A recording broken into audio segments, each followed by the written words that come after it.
Hi friends, welcome or welcome back to my channel. I'm Eso, this is EsoTarot, and if this reading found you today, it is because you are undergoing a massive breakthrough and shift into a new life. I am so excited to get into this reading today, and I actually am using a spread I found off of Pinterest by Lunar Space Tarot. I will put it up here. So shout out to them. Thank you for this spread. Now, I did not get good enough grades in my physics class to comfortably use words like quantum, but take that word how it resonates. But essentially what we are going to be looking at today is a change that you are undergoing, a shift, a breakthrough that is happening. I haven't decided on the title, to be perfectly honest. I guess you'll see what I ended up choosing, but very important what deck you choose today, because that is what the majority of your reading is going to be about. And essentially what I am going to be doing is shuffling your tarot, and we are going to first look at the current energetic state that you are in, as well as the old reality you are living in. If these first two questions do not resonate, then the reading is not for you. This reading ended up being very long, very juicy, but very long. So, if you don't want to sit through a reading you're not sure is yours, if the first two cards don't resonate, it is not your reading. Per usual, take what resonates, don't let the rest take from you. Next, we are going to be looking at what no longer supports you and the lesson of the phase that you're currently in, or the phase that you are moving out of. Then we're going to look at the version of you that is emerging. We're going to look at a fear or belief that is blocking the shift so we can get rid of it. We can look at hidden support you don't see yet. We're also going to look at what you need to release consciously. Then we're going to look at how to anchor into the new reality that you're already creating. And then we're going to look at your first signs of alignment, signs that this new reality has come into place. And of course, it wouldn't be an ESO reading if I didn't add something unnecessarily. So what we are going to finish off the reading by doing is looking at your breakthrough buddies.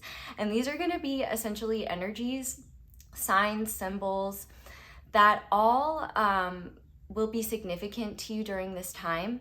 These will be signs that you'll see, energies that will be following you, or that it will serve you to embody. So we'll look at that at the end of the reading, just to give you the best guidance and also some signs of whether or not you're already on this path. Honestly, if you're drawn to this reading, you are already in the process of this shift, because I did already do the readings, and everybody seemed to be in a place where they were in a between stage, not quite anchored in the old life, but not quite rooted in a new life yet. So really exciting stuff. I really hope you guys enjoyed today's reading. So we have 3 different groups for you to choose from today. So starting with group number 1, we are going to be using the New Moon Tarot, and I have this obsidian gold carving stone, I guess, on top.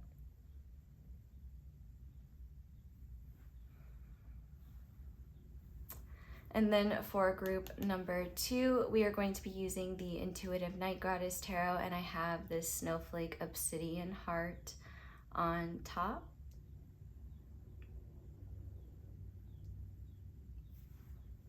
Forgive my burps.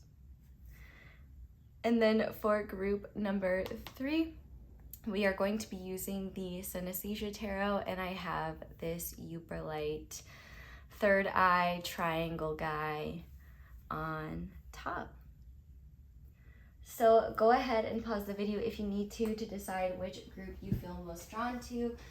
It is absolutely okay to be drawn to more than one. It's possible you may need to rule things out via process of elimination. However, I am very called to help y'all pick your groups today. I was not planning on doing that, but it is coming through quite strongly. So I am just going to pull a card for each group that is significant to each group. So if you resonate with the card, it might be a sign to try that group out. Take what resonates, don't let the rest take from you, of course. And of course, you don't need to sit through this part if you already know what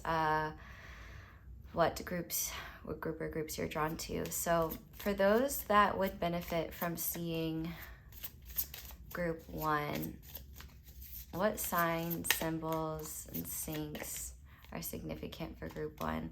So we have risk. Learn to grow wherever you are planted. So if you are taking a risk, I immediately thought of the board game Risk. I've never played it in my life. I wonder if it is fun. You'll have to let me know. But if you, biscuits as well, like if you've ever heard the phrase risk it for the biscuit, that could be significant, but also just biscuits themselves. I'll save that for the intro squad question. I was about to ask a question, but check out intro squad for it. If you're doing something that is a calculated risk, or you're considering taking some kind of risk, this could be significant for you. But also if you're wearing red, orange, or yellow, or neon colors right now, or have them on, group 1 may be significant. What about group number 2? What signs, symbols, and syncs are significant for my group 2s? For my group 2s, we have renew. Nature continuously renews itself year after year. So if you've just renewed a subscription or renewed a membership of some kind, this could be for you. If you're feeling renewed, or like renewal is something that you're trying to gain right now, this could be significant.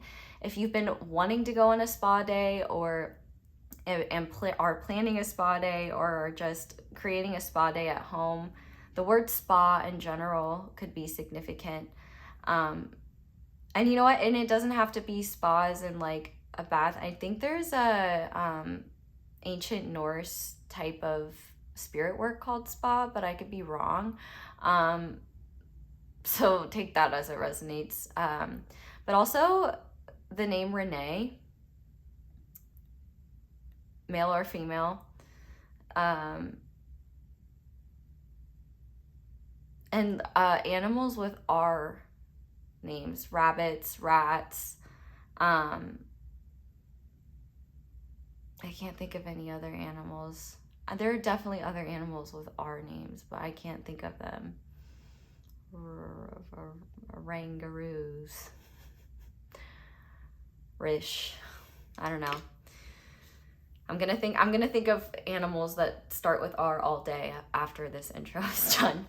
But also, if you Groundhog Day, if you're feeling like, if you're getting deja vu a lot, group 2 might be for you. Or if you feel like you keep repeating the same loop, or if you can't stop listening to a song on repeat, group 2 could also be for you. Finally, for my group 3s, what signs, symbols, and syncs could be relevant for my people to know that group 3 is for them? And we have journey. So branch out into new worlds. So you could be traveling or going on a trip soon. Also, journeys like the shoe store could be significant. Shoes in general, or boots, shoes or boots. Maybe you're wearing some extra fancy footwear today. If so, you'll have to let us know what it is.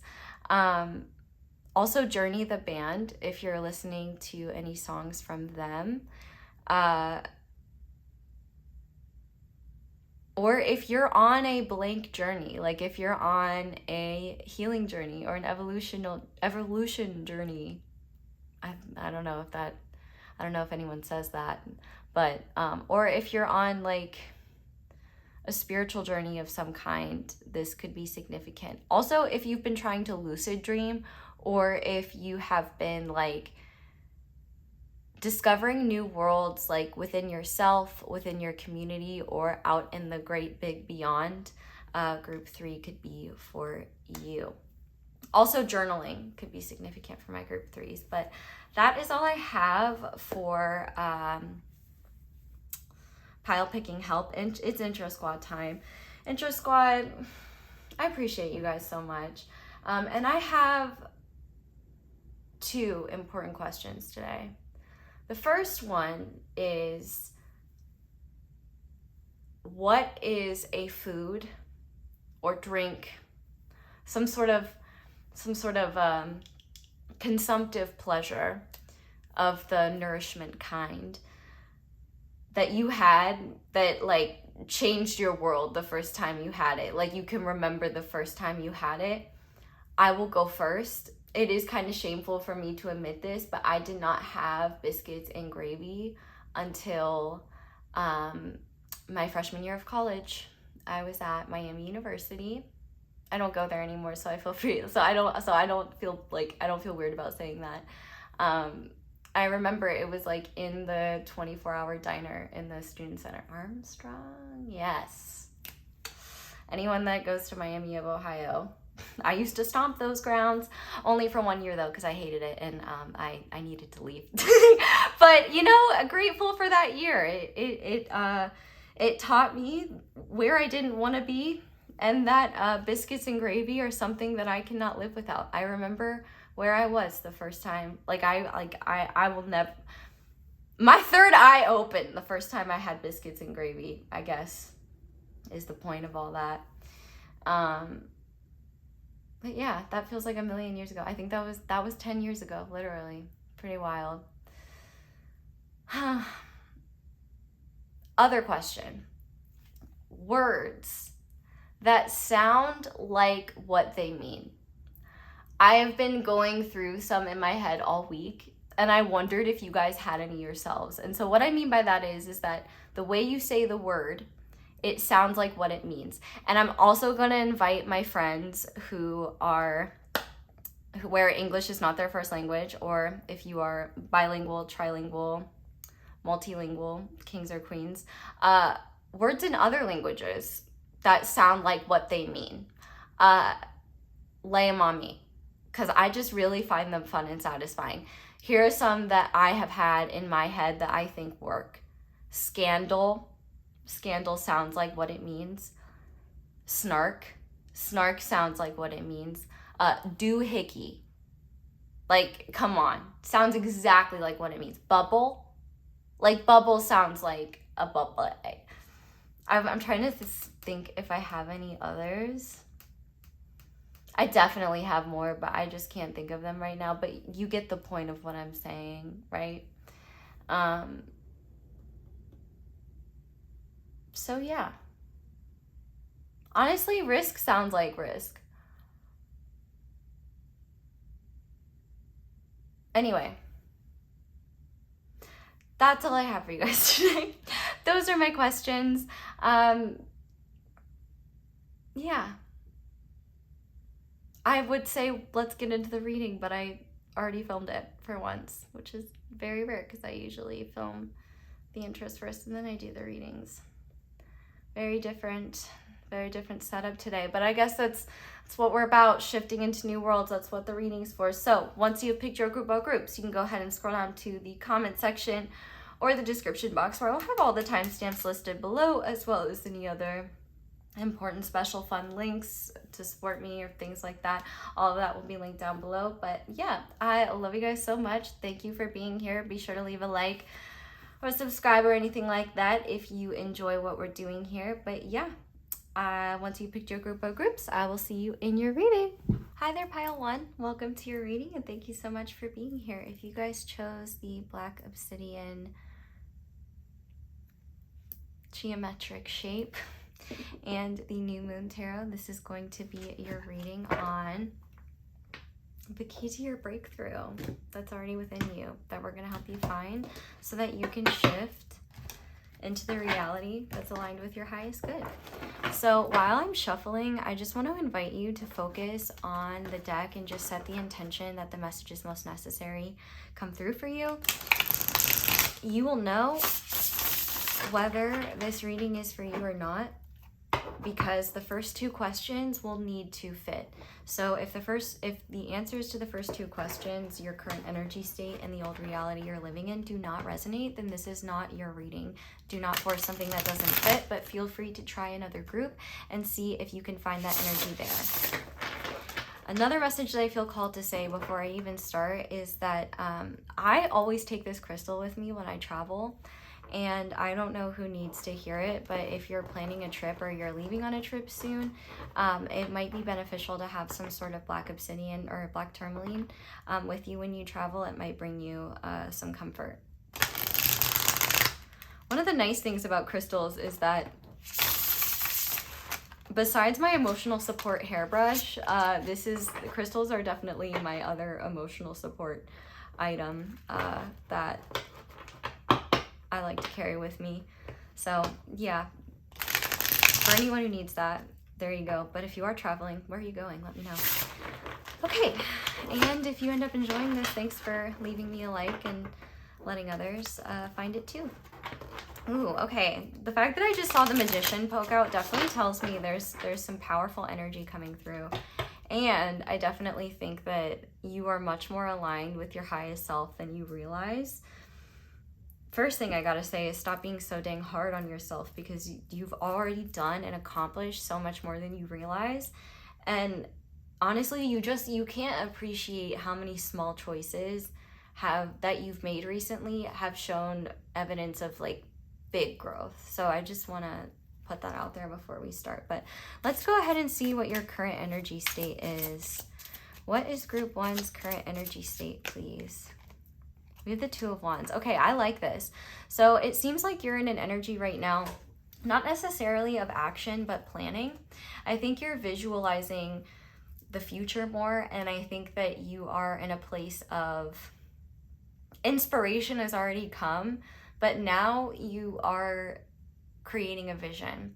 So I think that you're probably in the planning stages of things. You're probably weighing different options and different potentials, like what is going to be the best course of action here.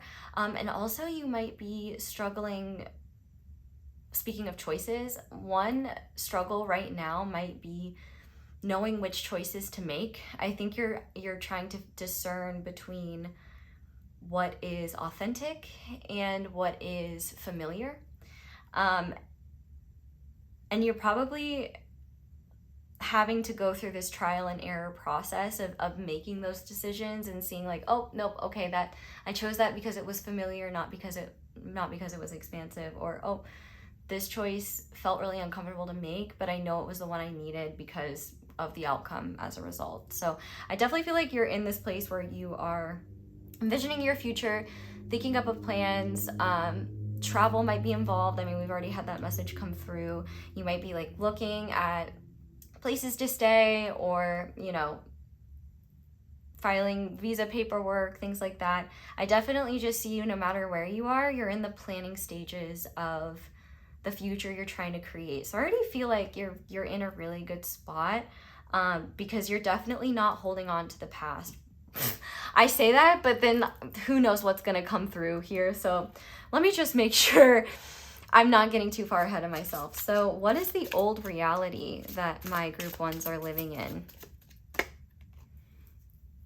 Okay. This makes sense. So with the Judgment card being here, if you want to learn more about that, and it is not August 1st yet, feel free to sign up for the Collapse to Calling, but I might upload this later than that. So if so, I apologize. But it definitely seems like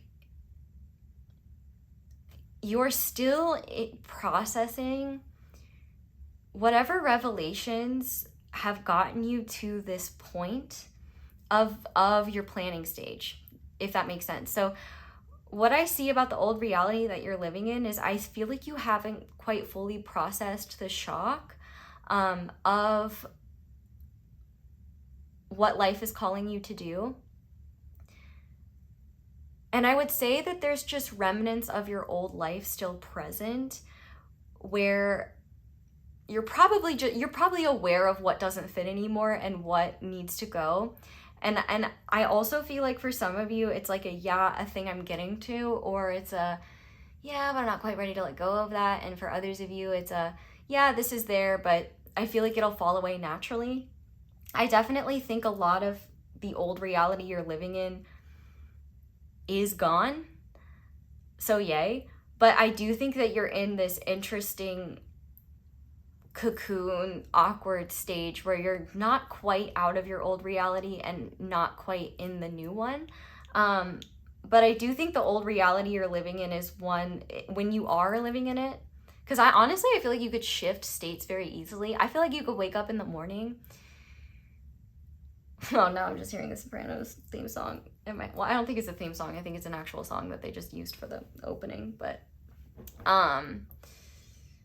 anyway, I don't know why that's relevant. But what I do know is that you've had some sort of powerful shift in understanding. This could have been an awakening. This could have been a heart opening. This could have just been a profound realization. Whatever it was, it has left you knowing a lot more clearly what is not fitting in with your new life. Because from what I can see here, though, there might be some feelings of stuckness around just like, you've had the revelation, but maybe the action that needs to happen afterwards, like that's a little more daunting and overwhelming. So part of the old reality that you're living in could be, maybe you wait for life to push you a little harder, and despite having those signs, maybe you're like, yeah, but maybe just one more, and maybe just another. And maybe instead of a bell, the universe could use a blowhorn to let me know that this is right, and it is in fact true. But honestly, I'm not too worried about you guys, because I feel like when it comes to the old reality that you're living in, I think there's just a little bit of fear and hesitance about letting go of certain aspects that you know no longer fit. And I feel like there's a part of you that's like, well, I'm not ready to let go of them yet, or it's not practical to let go of them yet. So I think that you're trying to balance the new with the old and kind of figure out how to phase these things out, and also maybe avoiding a little bit of thoughts around phasing things out, or what you are consciously aware of what's not able to come with you, just because you may not be ready to let go of that yet. And I feel like that's okay. What I will say though is that your old reality feels quite surface level and two-dimensional, and your new reality feels like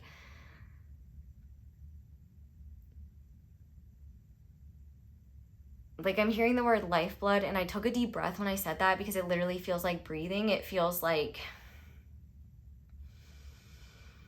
this new life is definitely far more aligned with who you are now. And I think there's stark contrast between like where you're headed and what you're leaving behind.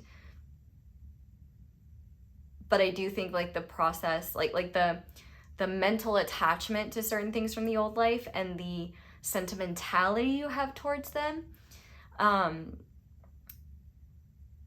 think could be part of what is just making it hard to, is part of what might be keeping the old life around a little bit. But I do also just want to say, like, I feel like you're already doing a really great job. So like, I wouldn't be too hard on yourselves. But let's see what no longer supports you. So what no longer supports my group ones, please? We have the Sun, which is really interesting. I feel like what no longer supports you is a vision that doesn't include your shadow. And what I mean by that is that it seems like in this process of transformation, you've been kind of required to dive more deeply within yourself. And you've also been required to look at where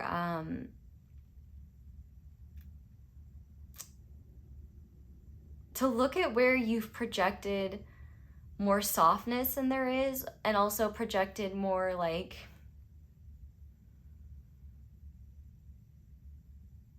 let me take that back. I don't know if it's a projection. Like, there's definitely a projection of softness that I see here, where like,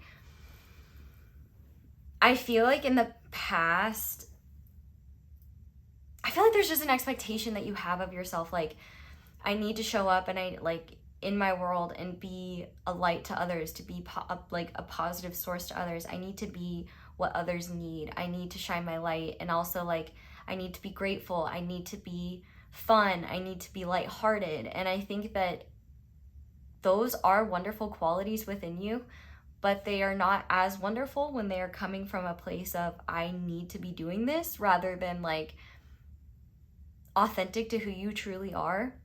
I think there's a part of you that's stepping into this new life that is meant to be more unapologetic about setting boundaries, and also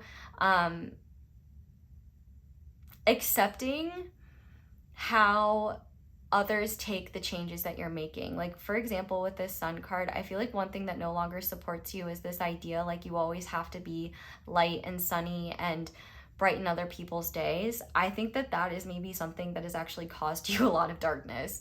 I think it's something that also, I feel like you've been afraid of some of the deeper growth you've already stepped into. And I think that there's also this part of you that has had this vision of like, once I get to this point in my life, everything will be great. Once I achieve this, like my life will be so much easier. And while there's truth in that, I do feel like there could be this subconscious expectation that at some point in your journey, you will accomplish enough to where you feel such a levity that the burdens of life don't hit you anymore. And I think that what Spirit really wants you to understand about that is that no matter what goal you attain, you will still be yourself.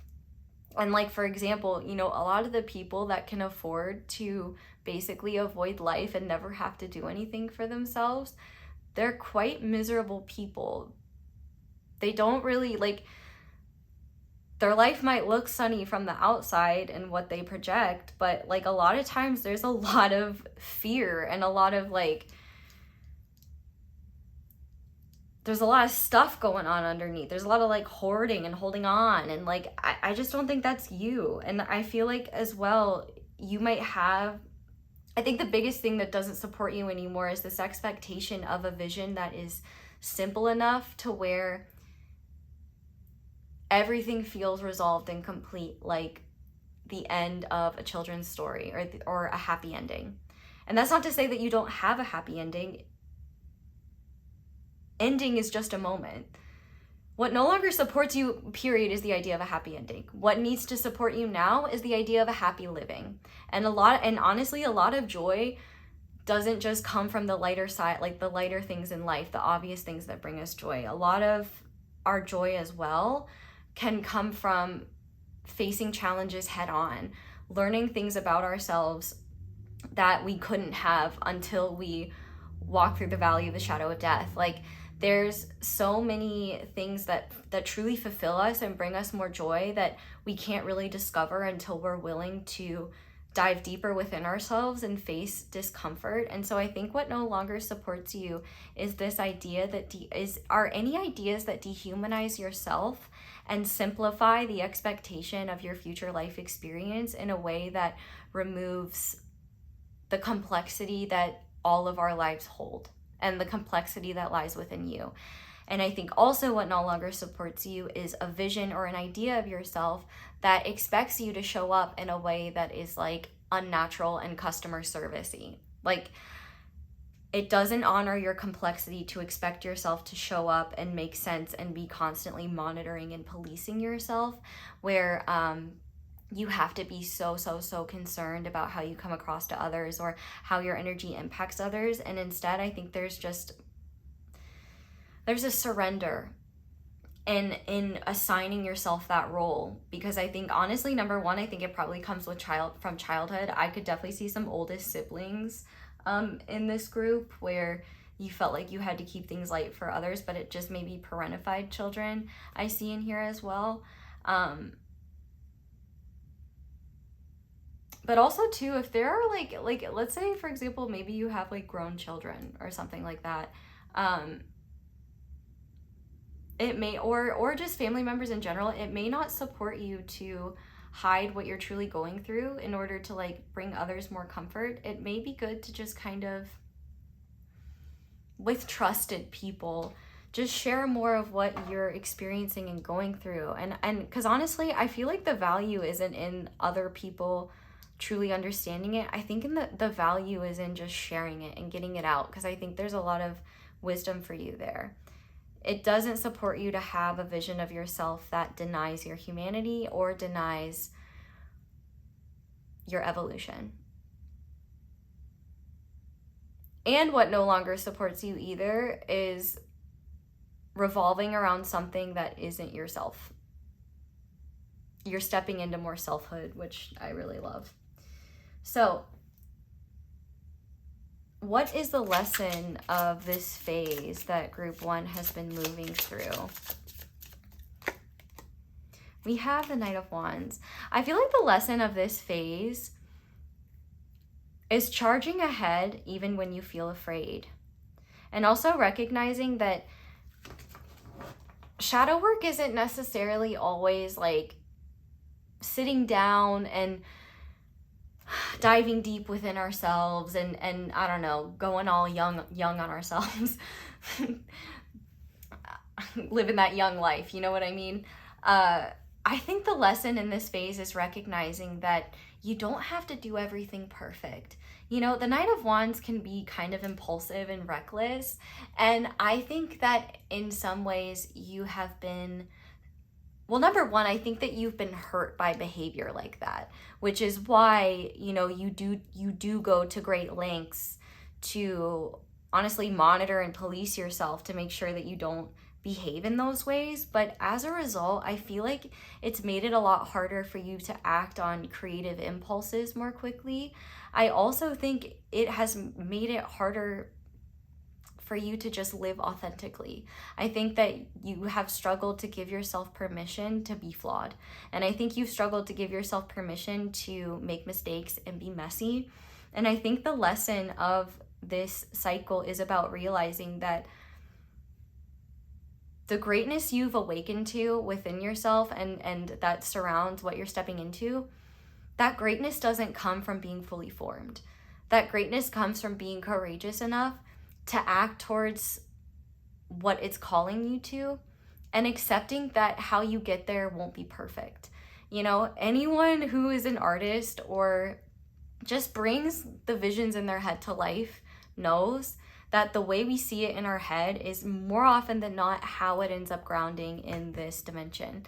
But the thing is that a lot of times what we make is perfect. And a lot of times we come up with something cooler than we thought. Or we just learn to be less hard on ourselves and less critical of others because we realize how challenging it is to take something from the ether and bring it into matter. And I think that this lesson is about recognizing that you don't have to be everybody else's savior, and you don't have to protect everyone else from yourself and from your process. I know you may be afraid of being imperfect or hurting someone in that imperfectness, but like that's kind of what humans do. And there's a huge difference between hurting someone intentionally and hurting someone unintentionally. And honestly, if someone has like goodwill for you in your life, they're not going to interpret your behavior in bad faith. You know, one of the most healing lessons I've learned in my friendships is that I can mess up and it's okay, and that we can talk about it and learn more about ourselves and get closer. And it helps me be more conscientious in the ways that matter and let go of like being overly and let go of overthinking around like, am I being too much? Am I being annoying? Because I trust that like if something is a problem, they'll tell me. I think that for you, this lesson is about charging forward whether you have permission or not, and also just being willing to get outside of your comfort zone. I think you're already in the process of doing it, but I definitely think when it comes to the old world, a lot of the old world is what's in your comfort zone that is holding you back and making you feel like you can't step out of it. I don't think your comfort zone is something you're meant to entirely abandon. I think your comfort zone is something you're meant to retreat to after a brave and courageous day of moving towards the unknown. So what version of you is emerging as a result of this breakthrough? Wow. Okay, so this literally popped out and landed on my arm. We have this Ace of Pentacles. So the version of you that is coming through, first of all, they're more disciplined, they're more productive, and they're also, if you're impressed by what you've accomplished now, it gives me great pleasure to report that this is just the beginning of who you're about to become. Yeah, I'm hearing RuPaul say, like, this is the beginning of the rest of your life. Like, I think that you are establishing a version of yourself that's been a long time coming. And this version of yourself is one that's very solid and much less likely to be swayed by external opinions or societal pressure or cultural expectations. This is rather a version of yourself that takes the best of what you've learned so far and the worst of what you've learned so far, and using that as fuel to reinforce who you're becoming. You are in a state of becoming, period. And I've never read it. It should be on the list. But I've not had time for books recently. I know Michelle Obama has a memoir about becoming, and there's a quote about it that she talks about. If anyone wants to link it down below, go for it, because it's a really great quote. I don't want to butcher it. But I think that you are in a process of becoming. And the most important aspect of this person you're stepping into, this version of yourself is sovereign. This version of yourself knows its worth. And this version of yourself is no longer placing unrealistic expectations on how you need to grow and who you need to be. And this version of yourself is also taking into account much more what the version of you you're becoming needs, and who you are when you're strong enough to withstand the winds that might try to sway you. I also think moths could be significant.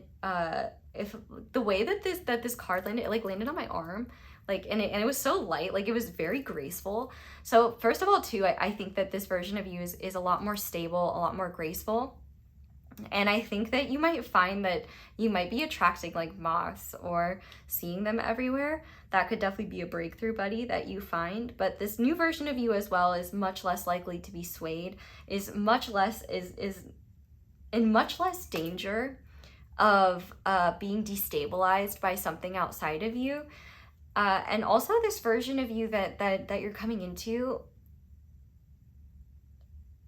not necessarily the whole thing, but a core foundational piece of the version of you you're stepping into is one that's going to be carried with you for the rest of this lifetime. So what you're stepping into is really special, and I want you to know that. No wonder I had to give you your flowers at the beginning of the reading, because you've already been doing the dang thing. And if you have this insecurity or fear that you're behind or you're messing things up, let go of what you think arrival and getting to your goals looks like on the surface, because I think you're seeing other people achieve goals that you want to achieve, and what you're not recognizing is what that goal is for them might be a completely different thing than your story. So let go of comparison. That's definitely a big message for this group, to let go of comparison, because your timeline is not everybody else's timeline. Okay.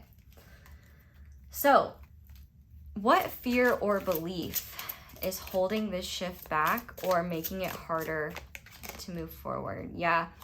I think there is a part of you that feels is afraid to step out of line because what if I lose what I've already built? I also think too, there could be some fears of decluttering and letting go of things in your life that maybe you're not ready to let go of, because you're well, what if I'm not able to replace them? If you're watching this when I upload, I don't know. I don't understand the economy. I don't really believe in it or think it's real, but it's real because we make it real, but anyway,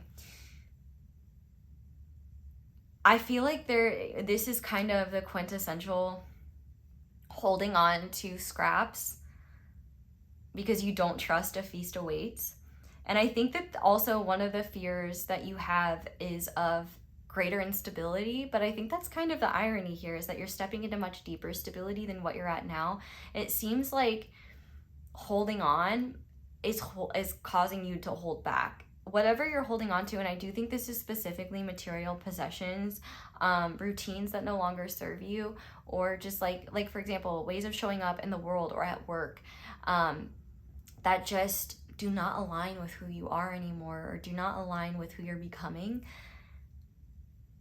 I also think as well, you might be very possessive of parts of yourself you're afraid of sharing with the world, and possessive of things you create, like, or things that you might have to offer. I feel like one belief that you have is that you have to stick to what's safe and what works, because it might be too reckless to do anything otherwise. But I think that there is almost a lack of recklessness, which, and let's be real, like it's great to not be reckless, but it's almost like if you're not changing up how you're doing things, you might find that it doesn't feel like you've changed as much as you truly have, because you're not giving yourself opportunities to move in the world in a new way.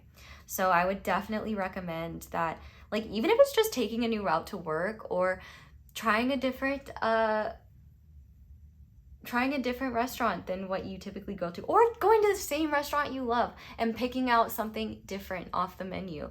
I just think that there's like, I think the energy of healthy risk, note that I said healthy risk, okay? Not unhealthy risk. I know you know the difference, but you might look at healthy risk and think that's an unhealthy risk. Unhealthy risk is like, how about I gamble my life savings on this football game? What kind of football game? Doesn't matter. Pick. So I would just say the belief that you're losing stability by letting go of what you've been holding on to, I think is something you're ready to let go of, because I think it's actually holding on to what you've been doing might actually be stifling this growth and stifling creative opportunities. I definitely think there's a fear of letting go for you in general, but I think what you'll realize is that when you do, you'll feel a lot lighter and you won't really miss what you're letting go of.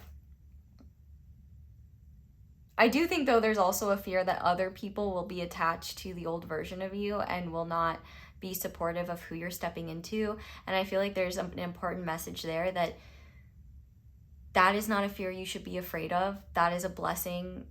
I don't even want to say in disguise. Like, I think it's a blessing when people show us, you know, I mean, it hurts. Like let's just be real, it hurts. And I understand being afraid of that pain. But the pain of being rejected for who you are not, I promise you, is not as bad when you get to embody the pleasure of being who you're becoming. And it makes that sting lessen a little bit. And it's also better than the pain of knowing you're not stepping into who you're becoming because you're afraid of how you might be received. So just know you don't need to hold back. You don't need to close yourself off.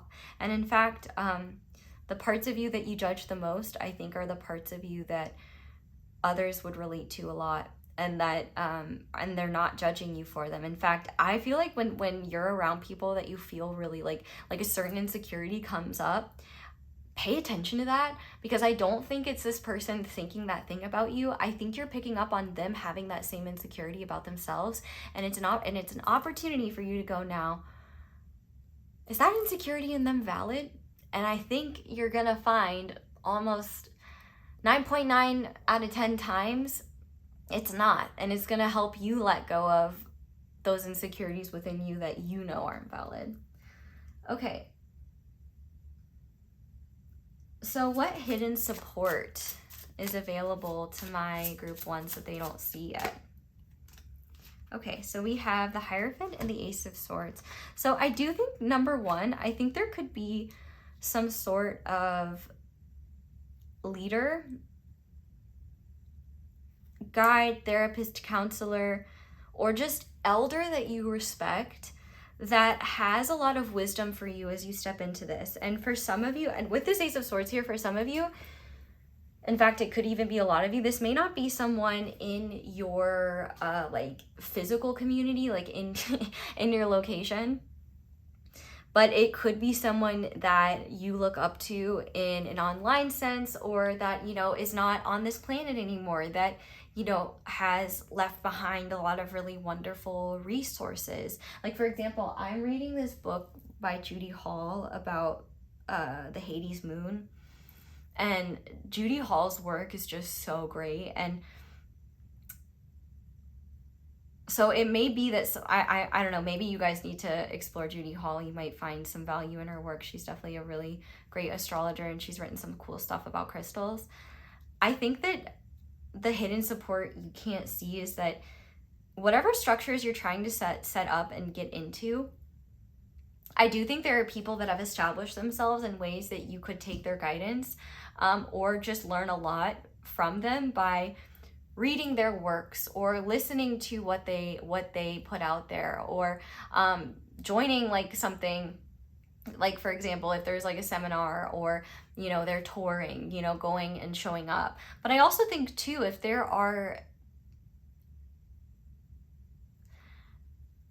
one support you may not see is that there could be physical, like, leaders, counselors, guides that would really, really help you, that are in a different, like, that might be in a field that you don't expect, or in something that's not really relevant to what you're stepping into, but the core of the journey they had to navigate to get where they are, that wisdom is something that would be very valuable to you. So there is this encouragement, like, there may be traditional systems, like, I'm literally thinking of like I'm thinking of, for example, like, there might be like even like a church leader, or someone, you know, in a mosque or synagogue, like someone that is like a religious leader, that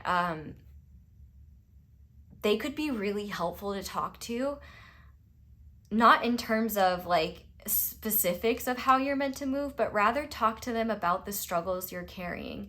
And of course, it will be through the lens of whatever they practice or whatever they preach. So I mean, I guess it is important to be aware of that. Like, you know, don't put yourself in an environment that you don't feel safe in, or that, you know, doesn't align with you. But I think there could be a lot of value in opening yourself up to different perspectives. Not that you have to necessarily like take their perspective and take their guidance, but rather there's a lot you could learn about the universality of the human experience and the universality of our personal journeys through listening to someone who has maybe more traditional perspective, or a more or has a perspective that is backed by wisdom of lived experience,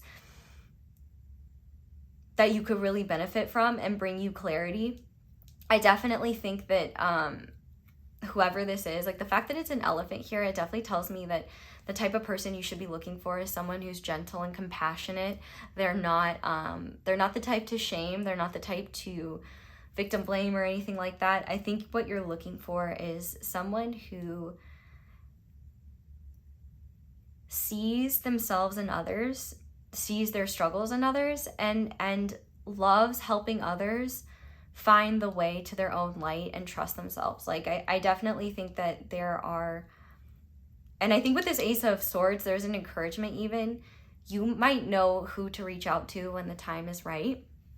Or, like, you know, if you run into someone and you realize they might have some wisdom that would be helpful for you, don't be afraid to ask. And also too, you might have the opportunity to shadow someone who could, where you may not be interested in the field that they work in, but them sharing like how they go about their day, how they reset themselves, like what they do when something that shakes them up happens. Like, I think a lot of that information would be really helpful to you. And I think there's a lot of wisdom to be found in the systems that have been built before we came here, and understand how people have navigated those systems, how they've created change within those systems, how they've overcome challenges within those systems, and how you can do the same.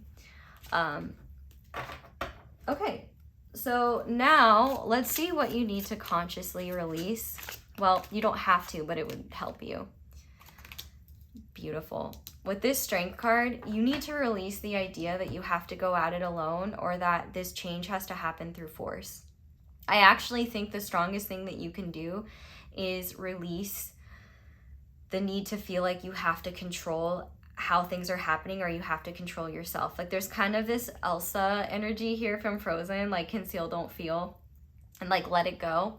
I think what you really need to do is let go of the idea that vulnerability or fear or uncertainty or crying on the floor of your kitchen means that you're a failure or doing something wrong.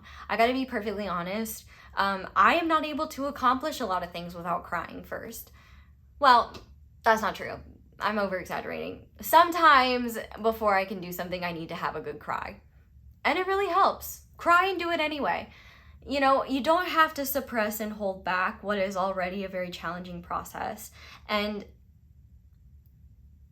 the goal of this shift is not ultimate composure.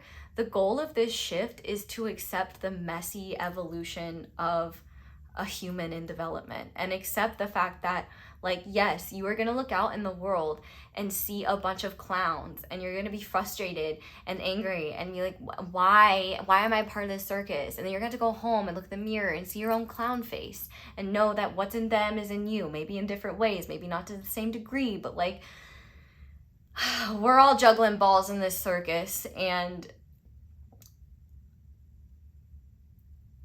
you don't have to hold yourself to a higher expectation than you do others. And you know what? Maybe it would be healing for you as well to release the fact that maybe it's not your job to solve the world's problems. Maybe it's not your job to carry the frustration and pain of others' entitlement and indignance. Like, I think that for you, release the need to be certain on what strength looks like, because I think a lot of what you might be internalizing, yeah, if you want to be the strong silent type like Gary Koopa, that is a Sopranos reference once again.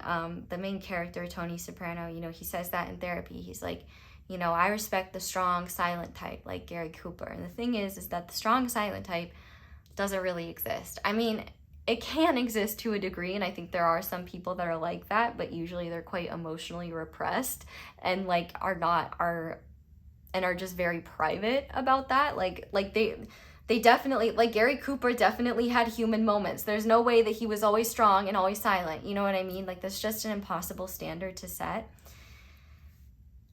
And the irony of that scene is that, you know, he is idealizing a person that, first of all, you know, is just like, it's an ideal that's virtually impossible to achieve, but also he is nothing like it.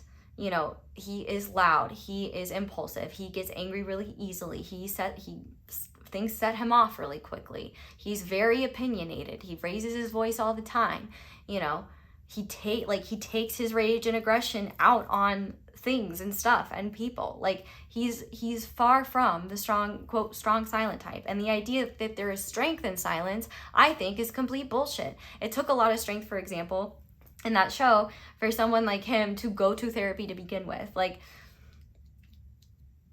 obviously that's a whole other can of worms, but I digress. A lot of times what we see as strength and what strength really looks like are two different things. And it takes a lot of strength to admit when you don't know something, to admit when you're afraid, to just cry and just be like, man, this sucks, or man, I don't want to let go of this, or man, I hate every part of this. Because sometimes that's just part of the journey, and sometimes that is exactly what we need to realize, that we're holding on to too much when it comes to what we expect of ourselves. So let go of the idea that you have to hold it all together or be what everybody else needs. You know, nobody needs you to be Gary Cooper. They need you to be pile one, whoever you are. Sound off. Okay. Now, let's see how to anchor your new reality. What does group 1 need to do to anchor their new reality? Justice. Okay. Number 1, be fair to yourself, be balanced, and also honesty with yourself will go a long way. Like, I think that when you can't do something yet, like when you can't bring yourself to take action on something,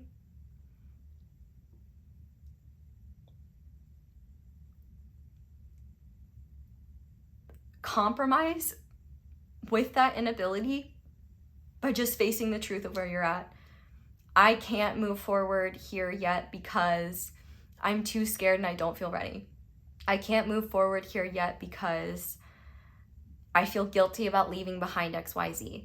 I think that when you are not ready to act on a next step, just centering in the truth of why that is will bring you a lot of peace. And I also think it will bring you a lot of acceptance that will help you kind of see like once you understand where the resistance is coming from and you kind of sit with it, I think ideas and manageable steps forward will appear to you when it's ready. And I also think it will help you stop yourself from like just putting more pressure than is necessary on you. I would also say as well, another way to anchor your new reality is to stop worrying about whether or not you're doing right by everyone else. You're doing right by the world.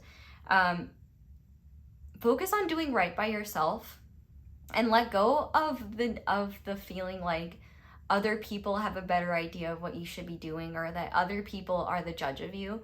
I think with this Justice card being here, I think there's an important message here that stepping into your new reality is about taking the value of what this sun energy brought you. Like, you are a very light person. You are someone that brings a lot of light to people's lives. But also too, you know, a lot of that light gets projected outward and is generated from shadow, because that light you might share almost compulsively with others and struggle to save for yourself, or struggle to feel like all of you is acceptable.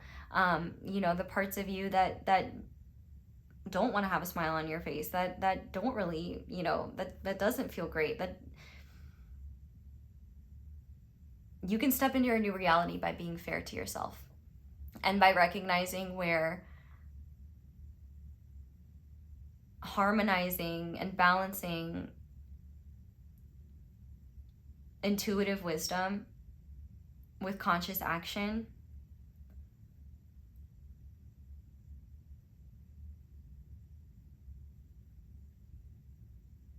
will help you. But I also think like balancing intuitive wisdom with conscious action, I think is kind of more the process you're undergoing right now. And I feel like I see it in that Two of Wands. I think what's been holding you back or making you feel fearful is like, can I trust what's happening? Is this balanced? Am I doing something wrong? Am I being harmful? I mean, obviously those are questions you should ask, but I feel like those are questions, the people that really should be asking those questions are usually the ones that don't really consider them. And I think the ones that do consciously think of those questions are usually already well equipped to move in ways that are already fair and just to others. It's just that you may be more easily swayed by those who have an aggrandized sense of what is fair. And I think that like stepping into this new reality, you'll be seeing the difference between what true fairness is and what isn't fairness. Like if someone thinks it's really unfair that you're not going to answer the phone at 3 a.m. because you need to sleep, that's not, you know, you're not truly being unfair. You're not truly being a monster there. That person just has an entitled and inflated sense of what fairness is. And the fact they're not considering your sleep, for example. Problem. And also too, like if you work for an institution, or you know, you dedicate yourself to something, or a group of people that you really enjoy being around, like maybe they dump a lot of work on you, or maybe they expect a lot of you and they don't live up to those expectations. I think that stepping into this new reality is about recognizing where you're doing too much and you can let go of that, and also recognizing as well where you need to give yourself more grace and give yourself more permission to take up space in ways that aren't perfect, and recognize that that's beautiful and part of the balance too. Okay, so let's see your first sign of alignment with your new reality. So you'll know you're really in this new reality and continuing to maintain this new reality when this happens. Beautiful. So with this Two of Cups being here, typically the Two of Cups is a relationship card. I love that we're ending on a 2 as well. Don't worry though, we gotta look at your breakthrough, buddies. How you'll know you're in alignment with your new reality, I think that this is deeper than just like a relationship. There could be like you could know that if you're manifesting a relationship or manifesting like a best friend or like a deep connection, I do think that meeting them or them showing up in your world is a sign of the new reality solidifying. But I want to take this more meta, because I think on a deeper level, this new reality you're stepping into is one that will feel like you feel deeply connected to yourself and to the world around you in a way where your feet are planted firmly on the ground and you wake up with like whimsy and possibility. It feels like life is embracing you as you embrace life. It feels like you feel deeply connected to the energetic rhythms life has, or that you experience in everyday life. It also just seems like doors are opening for you more easily. People are very receptive to how you show up. People want to harmonize with you. They want to connect with you. And I think in general, you're going to be feeling so connected to yourself, and you're going to be feeling so connected to the people in your world, the people in your life in general, nature too. I think that there's just this connection to like yourself on a micro level and your journey on a macro level, where it just feels like life is flowing easily. You feel connected to what you're doing. You feel connected to how, like, you feel connected to the outside world in a way where it impacts you in beautiful ways very easily. You pick up on signs, you trust those little intuitive nudges and see how they unfold. It really just seems like you'll know things are in alignment because you're not trying to romanticize your life. Life just actually feels more romantic. It feels more like the way that you may have envisioned it as a child because you're moving with that energy. And so, you know, the world is how we see it. And when you see life in a way that doesn't discount you in the picture of it, I think you're going to find that it's really enjoyable to embrace, and that in general, life is going to embrace the more authentic version of you than the more curated version of you. So when you're telling yourself like, no, I can't go for a run because I'm insecure about my tennis shoes, or I'm afraid of people making fun of me, you might find that frustration, that leaves you feeling disconnected. But when you do just go for the run and don't think about it, you're going to find that like, oh, I saw a sign when I was on my run. Oh my gosh, I ran into, you know, an old buddy on the trail, and we're going to catch up and go get coffee. Like, I just feel like life wants to shower you with opportunities and connect to you in the ways that you've been wanting to connect to yourself in life more. So anytime you are meeting love through life and bringing that, you're going to know you're aligned with this new reality. Like, the reality you're stepping into is one that doesn't deny the dual nature of life and the complexities in it, but loves it anyway, and is like, dang it, this is my life. You get Bon Jovi with it. Like, this is my life and it's now or never. I ain't gonna live forever. And you start to just step into it more deeply, and you find that as you connect with life more deeply, life connects with you. It's like what you put in, you get out. And I think what you're gonna find is life loves to embrace all of you. It's very John Legend, like, all of me loves all of you. So I really like that. Okay, we're gonna finish off with some breakthrough buddies. So these are going to be signs. I'll just explain them all as we go. So this first is an angelic being, whether you believe in them or not. You can still call on them and ask for help. And I would challenge you that if you don't believe in them, you should call on them and ask for help anyway, because they don't care whether you believe in them or not, and it can't hurt. So your angelic buddy through this breakthrough. Okay. When Archangel Michael's in the club, you know you're safe, okay? Stand in your power, be true to yourself. Like, this is what this breakthrough is all about. And anytime you're feeling scared or nervous or uncertain, call on Archangel Michael. He will be there for you. Let his sword of truth penetrate any dragon of bullshit that may be trying to get you off of your game, or out of your truth. The more you're true to yourself, no matter what that looks like, the more life will respond to you in true ways as well. And I think what you'll find is that there could have been past experiences that, nah, that doesn't matter. You'll realize it when you realize it. I don't care if you're mad at me for not telling you, but you're gonna realize it when you realize it. And honestly, it doesn't matter, because it's about your past, and your past is not relevant to your future beyond the wisdom you can take from it and the lessons you've learned. So we have turmeric, and the theme is belief. The trigger statement is too late, and the true statement is I am free to believe.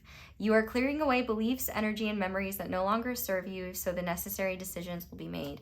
Yep, so I definitely think that it's okay if this process is really uncomfortable. I think there's a lot of encouragement here. Turmeric is something that could be just supportive to your, I don't know, does turmeric help with like your digestive system? I know literally nothing about any of that, but the digestive system came through. I don't like learning about the body because it grosses me out and I'm not interested. But for those that do, feel free to share. I would also just say as well, like, belief in yourself and in the power of love, like, you know, the idea that love conquers all. And I'm not just talking like romantic love or things like that. I'm just talking about like the sheer love of like the universe, for it to exist as something, as a planet full of people with and creatures and beings. Like, belief is what's got you this far. I think you need to believe even harder in the power of your own heart, and believe even harder in the power of what moves through you and the power of your own intuition, because you recognize a lot more than you think. Okay, an animal that is a breakthrough buddy for you, that, you know, will be a sign you're on the right path, a sign you're in alignment, and also just guidance from this animal. Ooh, we have hawk. Let spirit be your guide with 32. So Empress energy and High Priestess energy are going to be significant for you during this time. When you are in a place where forward movement doesn't feel aligned, it's definitely going to benefit you to focus on nourishing your body and spirit. And I don't say mind, because mind is part of the body. I think if anything, emptying your mind and learning to do that will be very helpful. Obviously, it's easier said than done, but with this hawk here, you know one person that I think that you should look to as a source of inspiration on your journey is Tony Hawk. Because man, that guy has an excellent sense of humor. He is so beloved, at least as far as I know. Hopefully he hasn't done anything cursed. That will make me regret saying that. If so, just take that message for what it is. But like Tony Hawk also too, like I would even go back and like look at his journey as a skateboarder, and how he's evolved, you know, over time, because obviously being a skateboarder is not really like a lifelong profession in the sense of skateboarding competitively all the time. I mean, I'm sure he still boards all the time, and I'm sure he's still really excellent at it. But, you know, life, it can be so much more. We can be good at so much more than one thing. And I think, I don't know, he might have some wisdom for you. And I also just, hawks in general seem to be a powerful sign for you. And I also think spirit is going to be watching you like a hawk. So whenever you are afraid or feel like you're in this alone, just remember, like, I feel like a hawk is going to be a powerful reminder. We're watching over you, we're protecting you, we're looking out for you. And we're eating any snakes in the grass we see before they can bite you. But honestly, even if it did bite you, good luck to that snake, because I don't think it wants to deal with the smoke you can bring. Okay, this is going to be, so one of your breakthrough buddies is your higher self. So let's see what message your higher self has, because this message is like a key to your breakthrough. Beautiful. So for you, your higher self has, I am a problem solver with Virgo energy. So I do think when you don't know how to do something or don't know how to go about something, it might be useful to look into Virgo or 6th house energy, and see, like, look into like a Virgo Mars, or what's in your 6th house. I'm not an astrologer, so take that with a grain of salt, but I feel like your higher self is saying that there's no problem that's beyond your reach. And also, you don't have to fully rely on just yourself to get that done. Like, I think that there is a pragmatism to you that you can lean on, and also know that just because you do have a pragmatism to you doesn't mean that you are exempt from the magic that spirit can infuse in whatever decisions you make. I feel like your higher self wants you to know that there is no problem that you cannot solve. But discernment in what problems are actually problems to solve and what problems are best maybe just left for others, I think could be very helpful as well. Discerning what is your responsibility to solve and what isn't. And also just being discerning in, like,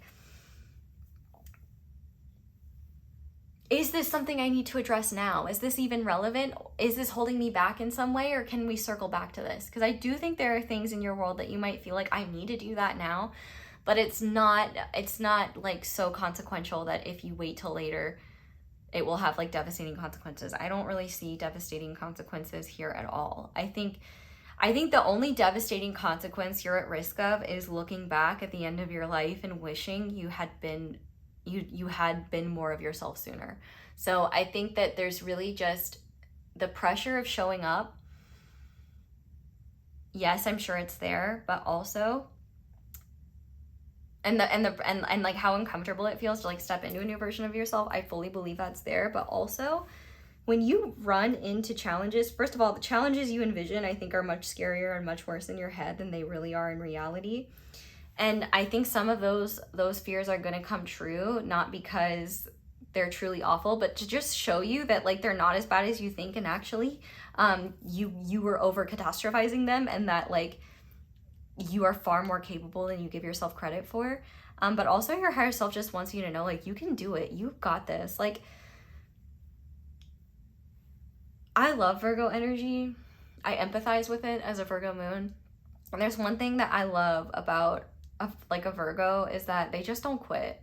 Like, they just don't quit. Like, and I feel like that's your higher self, and I feel like that's you. And I just feel like even if you don't have any Virgo placements, that's all the more reason why you would find some value in learning about Virgo energy, because I do think that the service-oriented mode that Virgo has would be very beneficial for you, because it would just kind of help you see, like, because Virgo too can be like way too service oriented. So I think the light and the shadow of Virgo would be beneficial for you to just kind of see where you're doing too much and where it's safe to do more, and how it could be easier to do more with less energy. And finally, we have an archetype. And so this archetype is one that you're being invited to step into in the light aspects, and just, and then there's caution of avoiding the shadow aspect. But this archetype is kind of a face that you may be integrating or stepping into. If you really resonate with it already, then I would just take it as stepping into this version of yourself more, and letting this version of yourself guide you will be beneficial at this time. Beautiful. And for that, we have student. Humility and openness to knowledge. Humility and devotion to knowledge. Openness to lifelong learning. Trees. I think in general, like, trees I think are going to be like, hang out with trees. Talk to trees. Like, trees have a lot of wisdom for you. obviously they don't have mouths, but they communicate in vibes and they can really tell you a lot. But also, I think there is a message here that this breakthrough is, like I said, not about knowing what you need to do. It's about flowing with the process and continuing to be curious and learn with it, because that is going to bring you so much more value than feeling like you have to have it figured out. And I think that's another reason why there's that encouragement to seek out like teachers or sources that you look up to or respect, because I think what you're going to learn is that they don't have it figured out as much as you might assume they do, and they can give yourself a little bit more permission to not feel like you have to have it all figured out as you move. And in fact, you can learn more by just listening and learning than you can by feeling like you need to be prepared and have it all figured out. You figure it out as you go. And the shadow attribute is arrogance in the pursuit of destructive knowledge, unwillingness to translate knowledge into action. I think that last one, unwillingness to translate knowledge into action, is maybe where there's been a bit of struggle. But that's where you really have to be encouraging towards yourself and say, like, listen, it's not going to be perfect. It's not going to be easy. Well, maybe if you expect it's not going to be easy, maybe some things will just be hard, but maybe it could be easier than you think if you didn't anticipate it being so hard. But sometimes shit just be hard. So even if it's easy to others, it might still just be hard for you. But that's okay, because that's part of learning. And we learned so much about our failures. Yeah, like look at this little guy. I learned that maybe I need to be more cautious when I cut open a spaghetti squash. Went at that with a little bit too much hubris, and I found out. So, you know, I learned more from that than I did making a perfect cut. So trust that the beauty is in the process and in the learning. It's not in you being perfect. You're not here to do a perfect routine. You're here to do life as you. And I know that's a bit cliche, but honestly, like,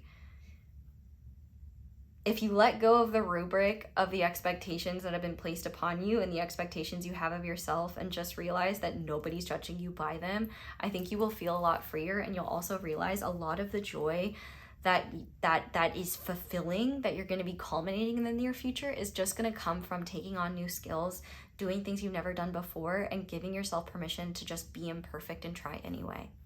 So group number 1, that is where I'm going to leave this reading. Thank you guys so much for watching, and thank you so much for letting my ads play in the background while you do something else. That is one of the simplest and easiest ways to show support and appreciation for my channel. So thank you to everyone who does that. If you would like to support me in other ways, if it's before August 1st, feel free to sign up from claps to calling. It definitely seems like you're in the calling stages. If you want to check that out, be sure to sign up for my email list to be in the know about all the cool things we're doing in the future. If you want to subscribe during this marketing period, I get it, but kind of a bummer because you're going to be missing out what I send as a thank you.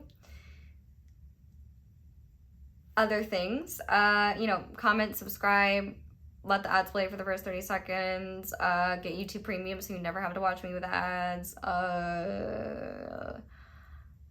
All that's linked down below. That's all I have for you guys though. So thank you so much for watching and for letting me read for you. I really hope this helped. And yeah, I hope you all have a wonderful day or night whenever it is that you're watching this video. And I hope you'll come back and see me again soon. Bye. Hi there, Pile 2. Welcome to your reading, and thank you so much for being here. If you guys chose the Snowflake Obsidian Heart and the Intuitive Night Goddess Tarot, this is going to be your reading on, well, I haven't quite decided the title yet, but you should have seen the end. You already know what it is. But full breakdown of the reading in the intro, if you're curious. And while I'm shuffling, if you'd just like to go ahead and focus your energy on the deck and set the intentions that the messages most necessary come through for you, and just kind of set the intention that your energy is a part of this deck. But have no fear if the first 2 cards do not resonate. This is not your reading. I would try a different one. If you can't find your energy in any of the first 2 questions of the 3 readings, I would say there's probably not a message here for you, unfortunately, but hopefully next time. That being said, though, if you enjoy this, thanks for leaving me a like. And I do kind of deserve it because you gotta have real grip strength to shuffle a deck like this, so look at that. Does that not deserve a like? I think it does. I mean, you don't have to, but it's kind of heartless. Anyway. Ooh, that song by Heartless, Kanye West could be significant. Also, I just want to mention, there's been messages coming through that I didn't know if I was going to say or not, which I'm glad I am now. The Sims could be significant to you guys, specifically Sims 3. I literally, when I was thinking pile 2, this phrase in Simlish just came into my head. Obviously, I don't think it means anything. I mean, the Simlish phrase, but there could be something significant about that. Maybe we'll tie it back in, but let's go ahead and look at your current energy. So what is group 2's current energy state? Where is group 2 at right now? You have the High Priestess. So I feel like you are in a state of stasis, but more so a moment of pause. I feel like you're feeling deeply connected to yourself, whether you recognize it or not. And actually what I'm hearing is, I'm burping, sorry. I knew better than to sip my DDP before I started this reading. DDP is Diet Dr. Pepper.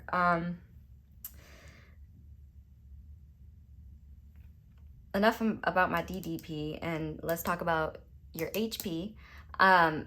Ooh, yeah, you're taking a moment of rest, and it might literally be like, it might be your break, or it might be something like that, which if so, thanks for spending your break with me.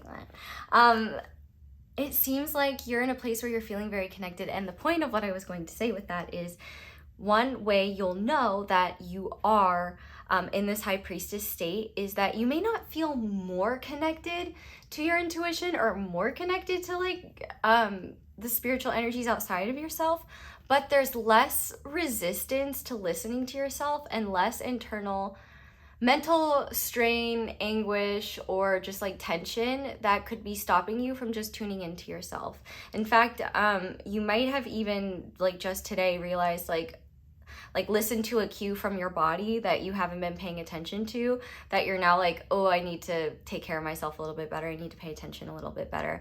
But I also feel like you're picking up on a lot intuitively. I also think you're in just more of a passive place right now. Like you're taking a lot in. I think you're in a place of reflection, but this is also kind of never let them know your next move energy. I feel like you might be keeping to yourself or giving off a mysterious air. I feel like also too, one thing's, I've never seen this in the High Priestess before, but I will take it because it's an energy I resonate with. If you just straight up don't know what's going on or what you're doing, you're just doing what feels right and what feels good, I feel like that could be this energy as well. However, for some of you that are like, nah, I don't feel great about where I'm at right now, I don't feel aligned or good, that might also be confirmation of that type of connection. Like what I was saying, like there may be zero resistance to the understanding and awareness of wherever you're at. So if that is, I'm really not doing well, I'm sending you a hug. Or, you know, I'm chilling, I'm also sending you a hug. It could vary what your state is. But I will say as well, for some of you, there's intuitive knowing of like, something that needs to change that you're kind of preparing yourself for. So maybe this is why this is shifting. But for others of you, I feel like you're just more tuned into yourself. And you may even to be using, well, this High Priestess energy could also be literally watching a tarot reading right now, but connecting to how it resonates with you. This is very meta.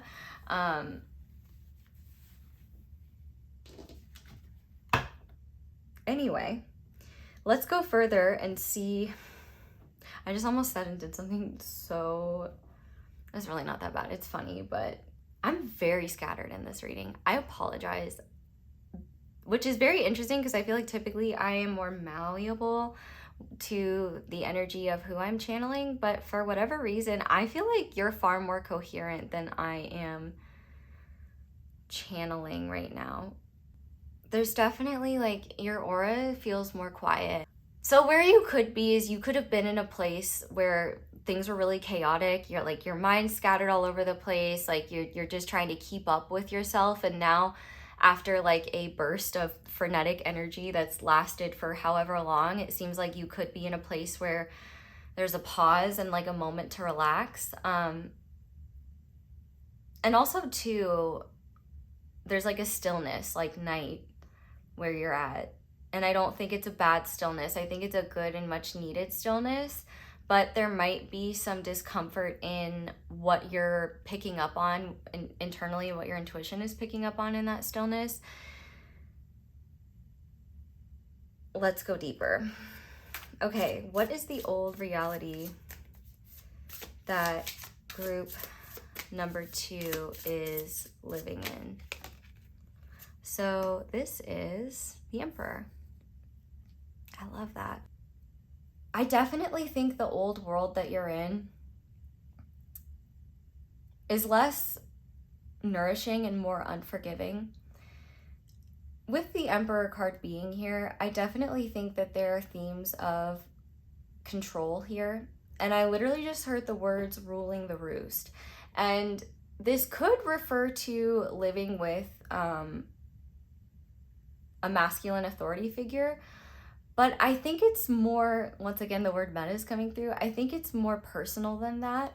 I think this speaks to an internal order that matches, I see why the tech, I'll just say what I was gonna say. Because I said meta, and then I thought about the fact that like Facebook as a company is meta, and then I was like, oh, what if someone working at Meta is like, is watching this? And then I wanted to say, in Minecraft, allegedly, you should go take a shit in your boss's desk.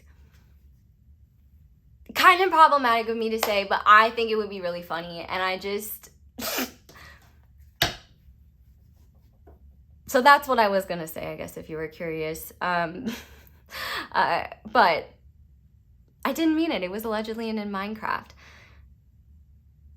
I do think that silliness, though, that I was just referring to is something that you're trying to integrate more of. I feel like life has just been like really heavy and restrictive for you in a way where you've really had to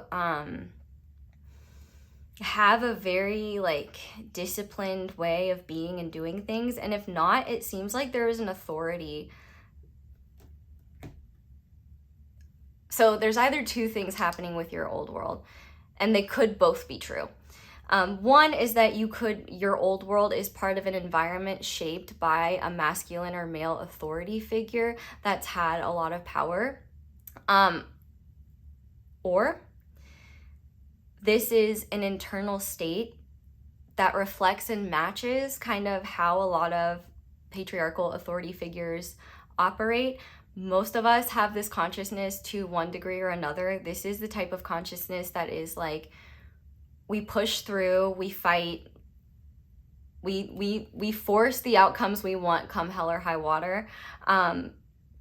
It's definitely less attuned to your internal state of being. It's less attuned to cycles. You know, the Emperor is not about, the Emperor likes timelines. The Emperor likes deadlines. The Emperor likes, the Emperor may not like circling back, but the Emperor does like structure and control and authority. And so what I see about your old world coming up here is that there's definitely a state of mind, and potentially as well an external state of being, where a lot of your true self or just a lot of your natural rhythms are stifled by routine, expectation, the way your cognition has been working, the way that you have been planning things. It's essentially all to say, it seems like where you've been has been kind of constrictive. For some of you, I do feel like where you've been part of this old world is a type of routine and a way of living that neglects your body, and also neglects time and space for flow to happen. The monarch doesn't go with the flow. The monarch decides the schedule, not just the schedule, the itinerary.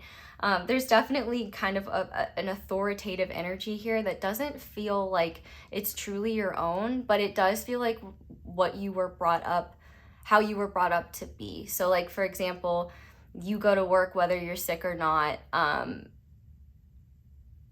It doesn't matter if you have a really great idea that of something you want to do, like you're going to do what your schedule planned. But there's also things like living in ways that appease who holds the most power in your environment. And I also think too, you've been trying to source your power from these traditional methods and modes of typical masculine, patriarchal power roles and structures. I don't know if anything I'm saying is making sense, but hopefully it is to those who it's meant for. And if it's not, maybe another group. But I definitely, like, restrictive is definitely a word that I'm seeing here. And I definitely think that even if you're not in an environment where there's a lot of strict rules or authority or control, I do think that you probably still continue to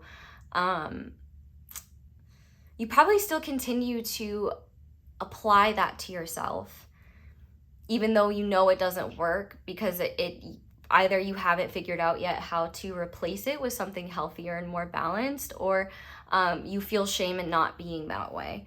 So I definitely think that this is something you're consciously aware of and already trying to get out of. And I feel like that makes sense, especially with the High Priestess being here. Maybe you're just recognizing the way that I have been doing things is not going to work long term. It definitely seems like in order to feel in control or powerful, it seems like you've had to rely on systems that are coherent and you know, are efficient, but you know, maybe are less efficient than you think because they ignore the fluctuations and realities of human nature that are very important. You know, the Emperor doesn't really understand the High Priestess, because the Emperor kind of enacts his will. And it's all about what makes sense, what makes logical sense. The Emperor doesn't need to source any connection to spirit to build in the third dimension. So definitely a lot of what your old world are structures that lack any nourishment or spiritual or even bodily support. And it seems like they fit a very time-oriented, mind-oriented, logic-oriented schedule that is not working for you anymore. But this doesn't have to just be schedules and how you're living every single day. This can also be too how you judge yourself, how you define yourself, how you see power, how comfortable you are taking power. There's a lot of things here.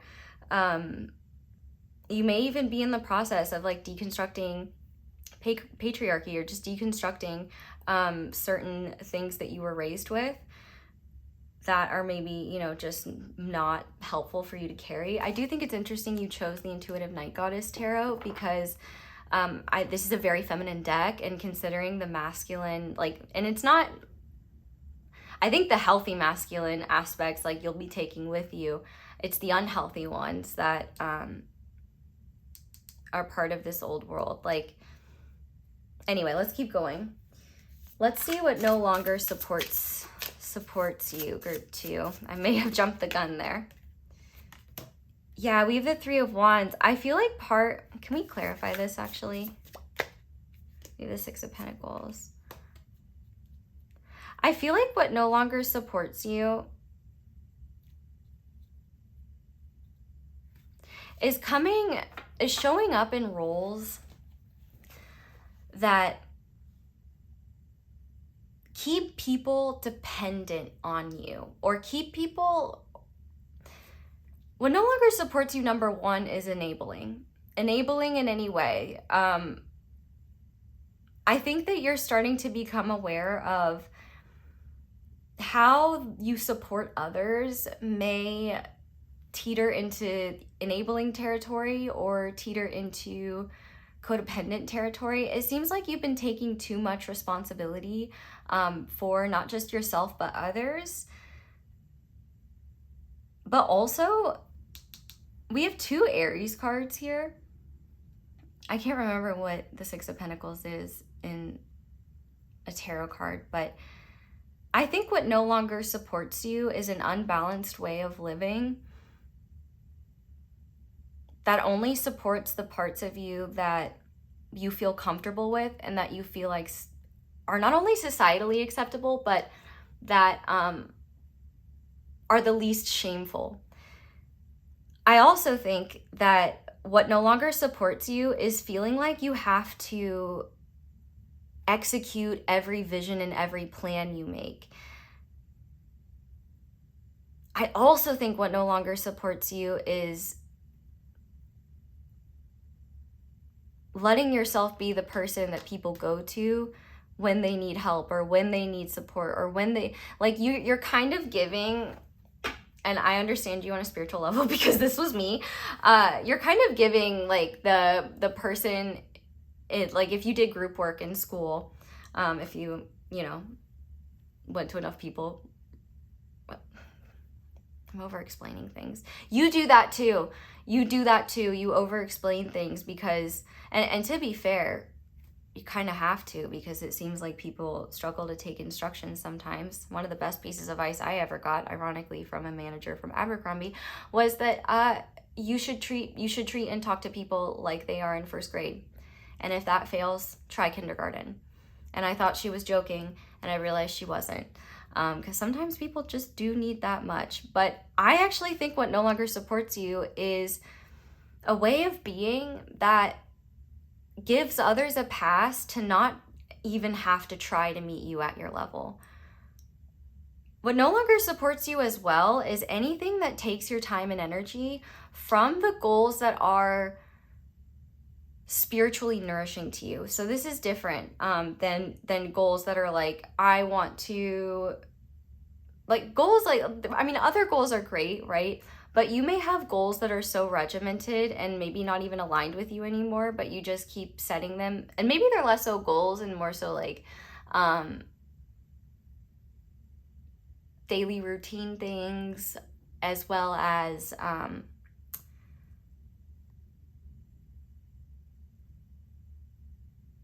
like,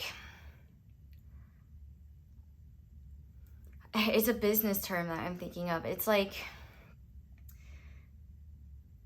you know how every quarter they have like projections and numbers they're trying to hit? It's almost like what I'm referring to in terms of what no longer supports you is kind of a system that is like, it expects output and results every single quarter or every single stretch of time. I definitely see 2 things happening here for you, where you're clearly waking up to what's not right in your world and what's off in your world and what can't support you. And I think part of why you're there is because you hit the point of, I don't think my body can sustain this anymore, or just like a point of burnout where you're like, you've exhausted yourself to the point where you can't ignore certain truths. So definitely what no longer supports you is anything that creates an unbalanced, anything that creates more imbalance with like your time and energy. So for example, I think that conserving your time and energy more and giving less of yourself at this time is important. I feel like you've had this idea of like, because I'm capable and because I can do things. And also, going back to that teamwork example or that group work example, you might like to just do things yourself because you can get them done more quickly and you know how to do them. But that's maybe a level of control that no longer supports you. Same thing with those, like that quarterly projection thing I was talking about, where, I don't think it supports you to look at your life in terms of quarters or in terms of, however you've been like documenting your benchmarks and things like that. In fact, I think it's kind of wild. One thing that you might need to hear is that a lot of people don't have benchmarks.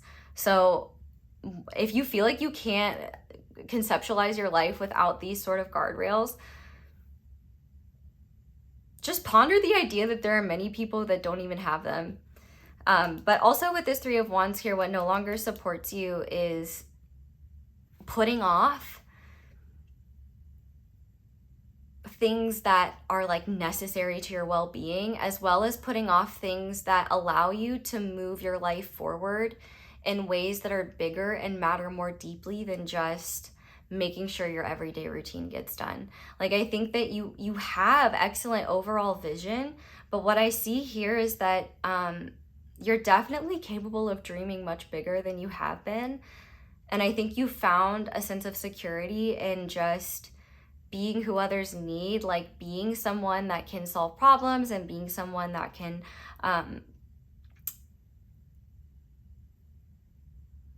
support other people who need more and who might even be waiting on you. If you have people that assume you'll help before they even bother to ask, that's not supportive to you anymore. Like, they at least got to say please and ask and give you the opportunity to say no, because I think there might be some people in your world, maybe even 3 specifically, that, or 2, that take you away from what, like, free time and energy that you could spend in stillness or creatively or just in ways that are actually fulfilling and nourishing for you, and don't, keep your cup empty. I think that you're saying yes to things that you don't even realize, like, they could do it themselves, or, they're not, like, the world is not going to fall out from underneath them if you don't help them. So I think what no longer supports you is giving way too much of yourself, especially when it takes you away from not only the necessary changes that you need to make when it comes to releasing a little bit of the discipline you have over your life, and also what no longer supports you are dreams that keep you safe and small. And the fact that we have that Aries energy here, I definitely think one thing that no longer supports you either is being the person that everyone goes to when they need a fighter, when they need a warrior, or when they need a daddy, when they need someone to make their life easier.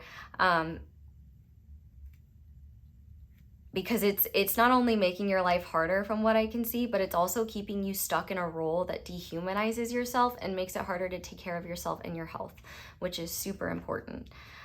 So let's go deeper and see what the lesson of this phase is.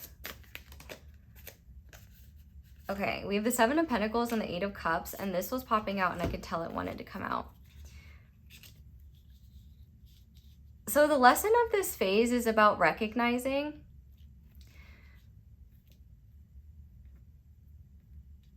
where your dysfunctional patterns of how you spend your time and energy are tied to subconscious or emotional pain or guilt or shame that you have grown beyond and that you're ready to let go of. I think that there is the lesson of this time is, if you feel like you've plateaued when it comes to like your finances or your it doesn't even have to be finances though, it could just be plateaued in terms of like a quality of living. Maybe you've been stuck in the same place for a long time, or it just seems like you've created a lot of solid things for yourself, but you don't have time to commit to them further or invest more deeply. It seems like the lesson of this time is about recognizing not only just the personal importance, but the spiritual importance of tending to your own garden. And I think with this 10 of Cups being here, you don't have to live in a place of deficit and surviving that constant deficit in order to help people, in order to be fulfilled. In fact, I think that you're probably finding this not fulfilling. Like, I do feel like you kind of have a hero energy to you, where you do like saving the day for other people. You do like being there for people. But I also think what you may not recognize is that on a deeper level, there's a part of you that feels like you are bringing to others something that is inaccessible to you. That something being this 10 of Cups, this emotional fulfillment. You are helping others under this subconscious assumption that your help and support is giving them this 10 of Cups experience, this emotional fulfillment, this great happiness and deep joy, because it feels like it is inaccessible to you and something you can't have with this 8 of Cups. And so the lesson here is about realizing that actually you keep them from their own fulfillment when you do sacrifice too much of your time and energy. But also on a deeper level, this doesn't just have to be about other people. I got kind of sucked into a specific example there, but I'm sure you guys are intelligent enough to make it fit for yourself, because it seems like a lot of your life is making things work, not just for everyone else but yourself. But another lesson here is about letting go of the lessons you learned growing up that keep you from emotional fulfillment, and that you only do because it's what you were taught or how you were raised, or you feel ashamed and guilty not to. It's about letting go of emotional attachment to how those who raised you did things, because I feel like it's not shunning them to choose to do something differently. And I think this lesson here is about realizing that you can't start to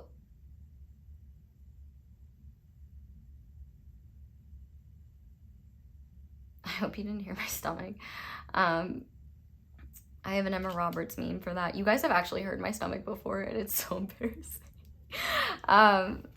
She's just loud. She likes to chime in too. I don't know what she said, but it was probably something along the lines of, you're probably hungry for change and you deserve to have it. And that's part of what this lesson is about realizing that things are not going to shift in your outside world until you walk away from what is keeping you stuck in these loops that are keeping you feeling like, number one, fulfillment is out of reach and that is something you have to earn or receive, and number two, that that true emotional fulfillment doesn't exist. So you should just do what would bring you or your family or your community or the society at large, what would bring pride. I feel like there's a big message here around a lesson that you're meant to learn from this phase is that there's no reason for you to suffer so much. You're not protecting other people from their suffering when you do that. You're, number one, just not living your truth, because I do think that one of the most powerful and profound things that you're going to do through this shift is start living in a way that wakes up other people to the realization that they can live in that way too. I think other people need that, especially people in your circle, in your world. You are clearly a leader and you clearly have leadership energy. And I feel like you can't even take the lead in your own life because you lead off of need and you don't discern what is a true need and what is a need that can be solved by someone else or just a want.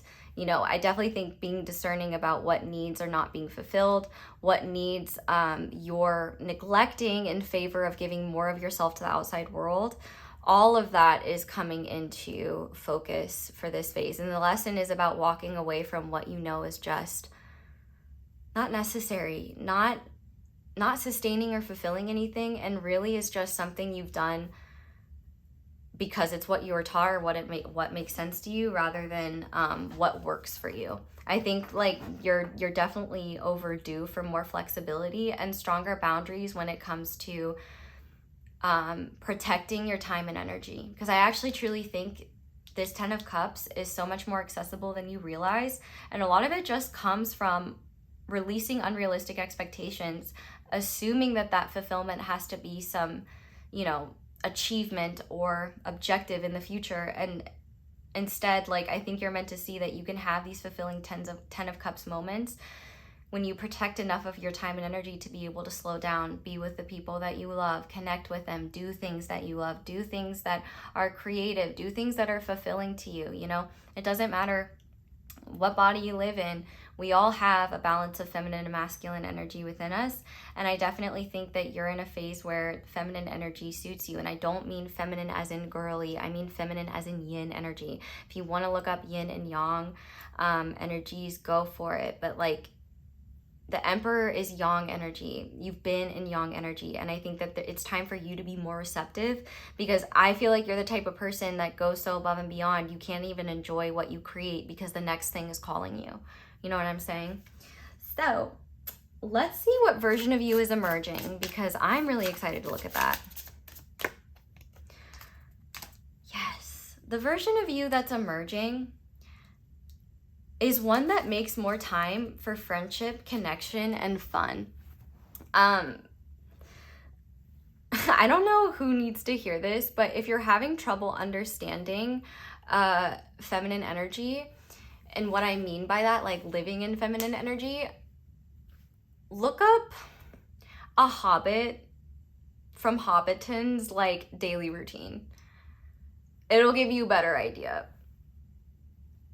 I think the version of you that you're stepping into is one that has more time and energy to eat, drink, and be merry, but also has more time and energy for the people that you care about, and also just more joy and fun in your life. I feel like you've been really missing out on fun, and I think you've probably convinced yourself or just started to assume like, well, this is what happens, you know, when you're an adult, like you responsible. And yes, responsibilities do come first, but that doesn't mean that, you know, you have to be so hyper responsible that you let other people be perpetual children, so that you stay responsible. Or, you know, it also doesn't mean that you take on everybody else's responsibilities so they can do everything but eat, drink, and be merry.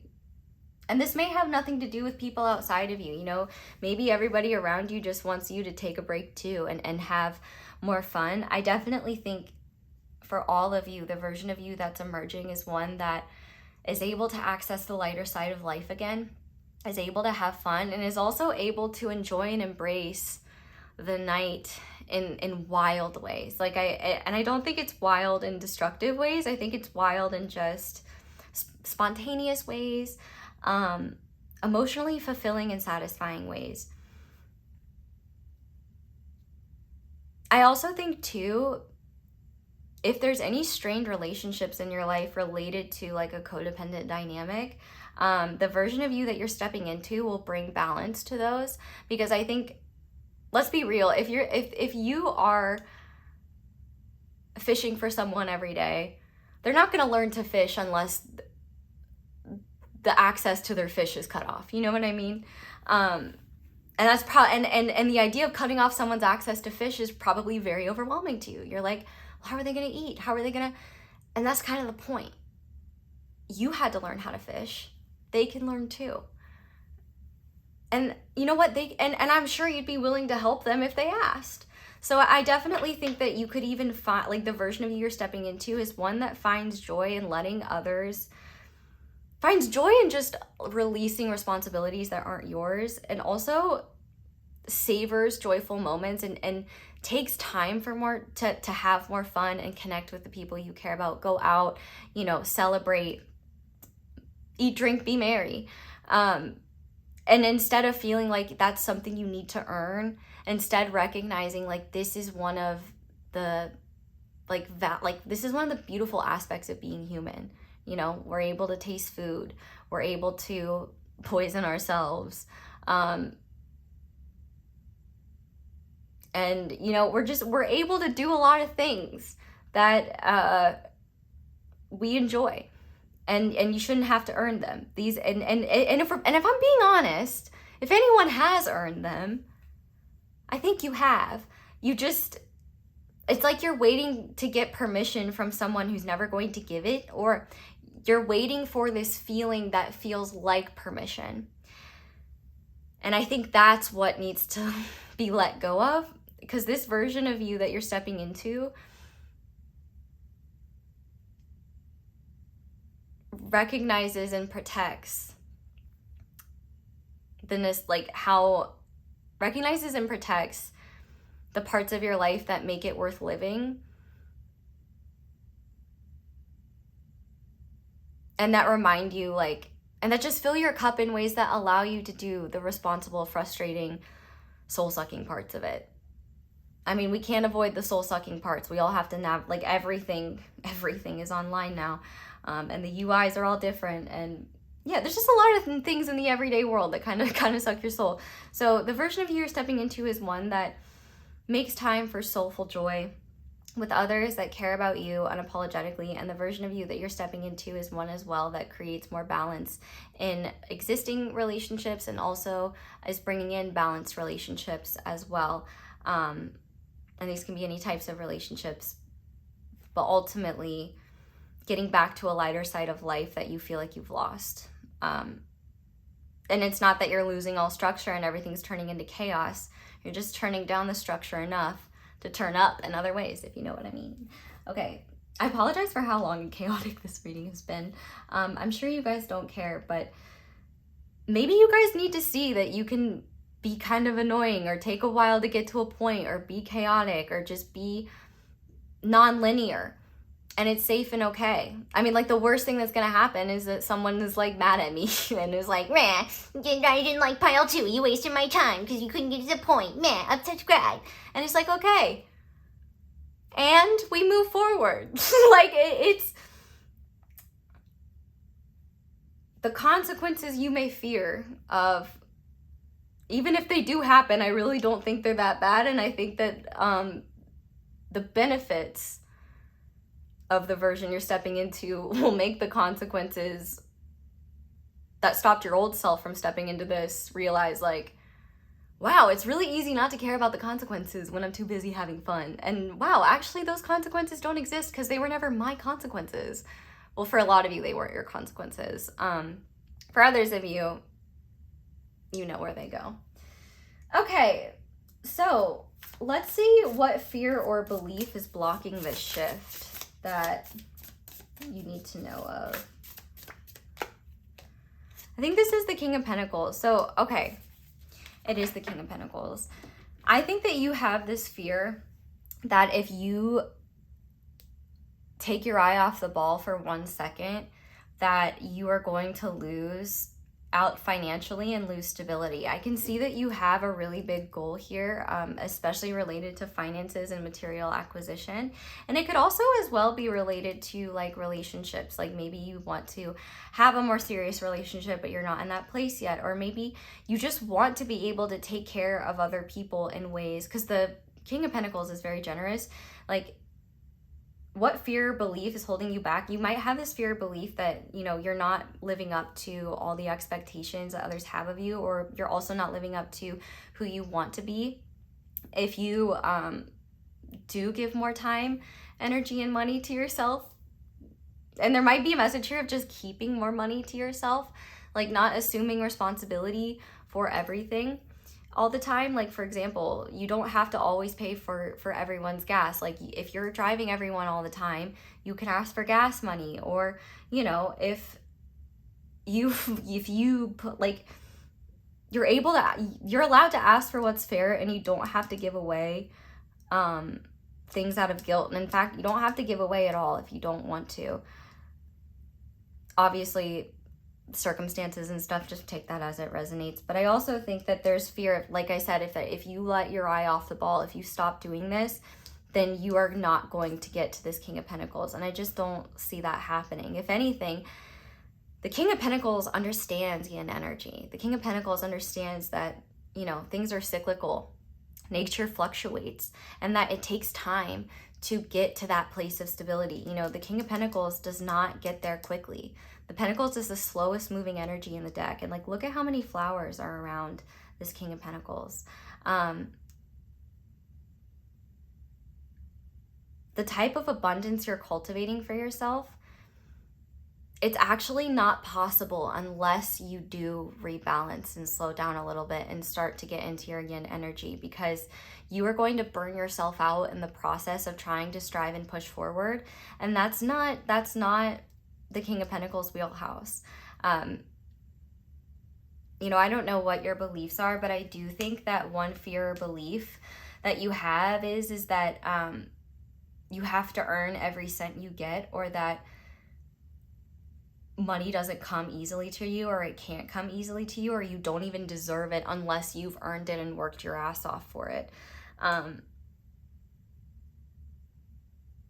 I think that number one, you could just like, part of this shift is about being wiser with your investments. And I mean literally like time and energy, but also with the money you do have, you know, maybe you're spending your excess money on like things that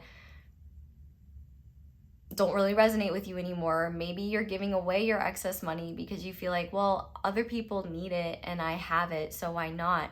But I do think that if maybe you kept some more of that excess and invested it in smart ways, or just looked into how your money could keep growing without you having to pay attention to it as much. I mean, it depends how you invest and all that jazz. I don't understand anything about that. This is not a financial channel. But what I do know is that the stability that you're cultivating cannot be cultivated if you get destabilized and set back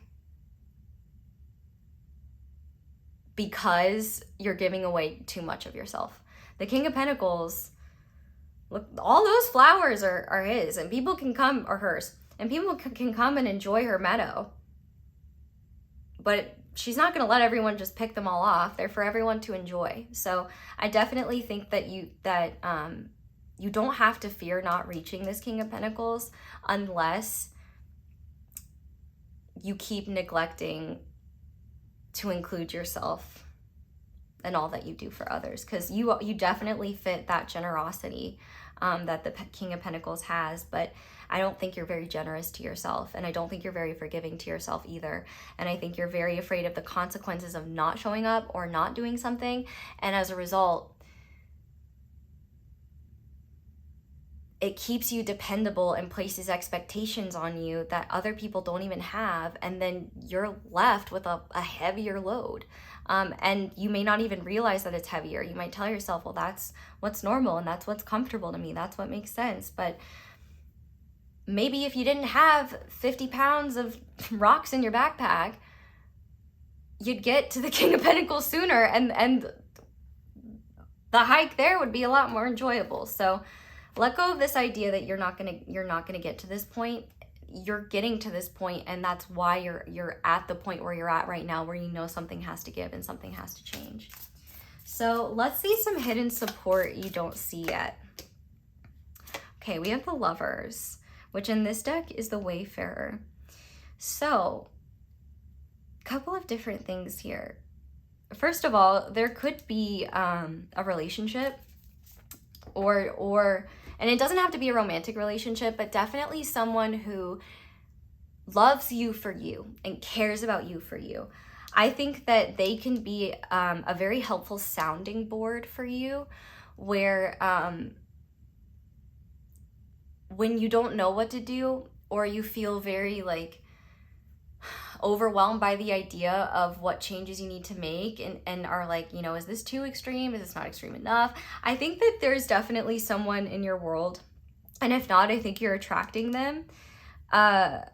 Help and support that can help you just make the best decisions for yourself, and give you a reference and baseline for what's reasonable and what isn't, because I don't think you have a baseline for that. I kind of want to just read this card and see what it says, but I also think Jupiter, you might have some sort of Jupiter transit that brings in more wealth. And I feel like that's why it's very important for you to kind of shift now, because I feel like the universe really wants you to take advantage of that time and take advantage of that increase in wealth. And because it's just a very good time for you to both save and set yourself up for success in times where things are not flowing as much as they would in a Jupiter moment. But I also think too, your spiritual connection is growing. And I think that, you know, one thing that the Lover shows in the regular card is the lovers are connected to spirit, and they're connected by the heart. But the challenge of the lovers is bringing that love down to earth. And if it can stay and be sustained. So one thing that I think here, like in terms of help that's hidden that you don't see, is I think you're going to be tapping into your heart more, and you're going to be getting more divine inspiration that is going to be so compelling that you doubt yourself less, or it's easy for you to act on these inspirations because they're just so moving and so powerful that it's easier for you to say no to like certain obligations. But let's see what, this is the Intuitive Night Goddess Tarot, by the way. It's one of my favorite decks. I mean, I have a lot of favorite decks, but it's because they're all my favorites. So, Wayfarer. A goddess ventures alone, or God, ventures alone on her journey and comes to a crossroads. Each path is illuminated by 6 candles, totaling 12 in reference to the astrological houses and the cycles we go through. A wayfarer is a journeyer, often on foot, and this means that you are on a path where it's okay to go at your own pace. The wayfarer's right arm holds apples, denoting knowledge. Around her left has a snake wrapped around it, referencing the union of Adam and Eve, but also how the snake gets an undeserved negative reputation. This card offers the reader a choice to meditate on ideas of self-love. The lovers are the union of separated parts, and as a unit, ask us to find wholeness of self, that as well, or ourself with the universe. Jupiter, known as the guru or teacher planet, looms overhead. In astrology, Jupiter oversees our soul journeys and the paths we take to discover our spiritual selves. The path on the left is without struggle, but also without reward. The right path shows a mountain adorned with flowers. It might be more difficult, and you will experience obstacles along the way, but experience begets self-respect. Tune into your highest self and begin forming that relationship with love. Love will then find you in unexpected ways. The card may also mean travel, literal or metaphorical, personal or in relationship. This is the alchemical union, referencing the love we find in each other and the ways in which we seek our own solo journeys. You don't need someone else to catalyze your experience of love. Keep wandering, finding, and loving yourself. So yeah, love, harmony, values, balance, self-love, choice. So this deck is more unique because, like, for example, it's more about the self, so there's less interpretations around someone else, but this is still union. And I do think that you're coming into union with yourself and connecting to your higher self. I mean, you know, this wanderer has an open third eye, and I think that the union you're coming into is a union of more spiritual light and emotional energy, where you're tapping into your heart more easily, and you're actually letting your heart speak to you and listening to it in easier ways. Like, I feel like it's going to get a lot easier for you to keep listening to your heart.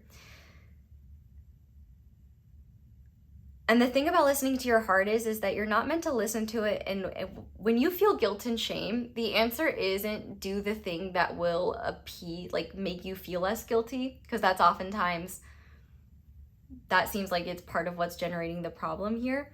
I think the solution is more so, what is love asking from everyone in this moment? Is it more loving to put myself first right now because I'm the only one that can do that? Or is it loving to like do what is most loving? When I think about for them as well, if it is people that you're helping, if there is anyone that's impacted by this, think about how you choosing to do what is best for you, and you choosing self-respect and making choices that show that you love yourself, or just doing things that are loving towards yourself, how that sets a good example, and how that creates more balance for everyone in your world and resets expectations that maybe you've been stuck in, that have been keeping you held back. I have no clue if any of this reading makes sense. So shout out to everyone who gives me reassurance. I see you guys, and I know you guys, and I love you guys, because thank you. Yeah, definitely going to be extra appreciated after this one. Okay, let's see what you need to consciously release. So besides nonsense. I just heard my word in my head, nonsense. And it's like, yeah, I mean, but that part of the problem is discerning between what is nonsense and what isn't. And that's what you're in the process of. And you're doing a great job. It's hard to know these things until we have a contrast that can show us that our normal isn't normal or our normal isn't sustainable. Okay, how can group 2, what does group 2 need to consciously release in order to shift? So this is really interesting. In this deck, it's meditation, but this is the Hanged Man. And I think that what you need to release is the idea that there's nothing you can do to change how things are. Because I think that's something you've been telling yourself, and I think you've been looking for reasons not to change because it's kind of overwhelming. You know, the path that you're being called to choose does come with more obstacles because you are having to evolve. But I kind of almost feel like it's time to release this idea like you're stuck there because I don't know how I was going to finish that. The idea that you're stuck there, I don't think because needed to be there. But I think Neptune is in the background here. And we do have meditation. So I do think another thing that you're being encouraged to release are inhibitions to self-connection. So yeah, and also maybe it would be good for you to feel the rain on your skin because no one else can feel it for you. Only you can let it in.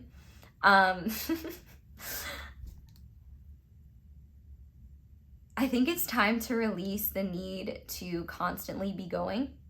Because that's the thing, is like this constant go, go, go state is rooted underneath a belief of, well, things aren't going to change and things need to be this way in order to function.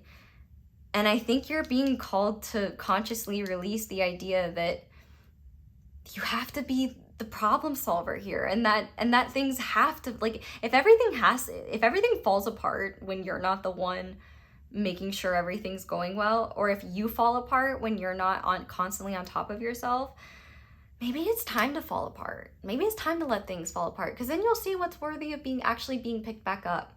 You know, maybe there's things that you don't need to hold on to anymore. But I also think it's time for you to release the idea like you don't know what needs to change, because I think for some of you, you already know steps you could be taking, but you're like, what's the point? You know, maybe it's just easier if I do it this way, or I don't know how to slow down. I don't know how to meditate, okay? I know you know how to lay down and do nothing.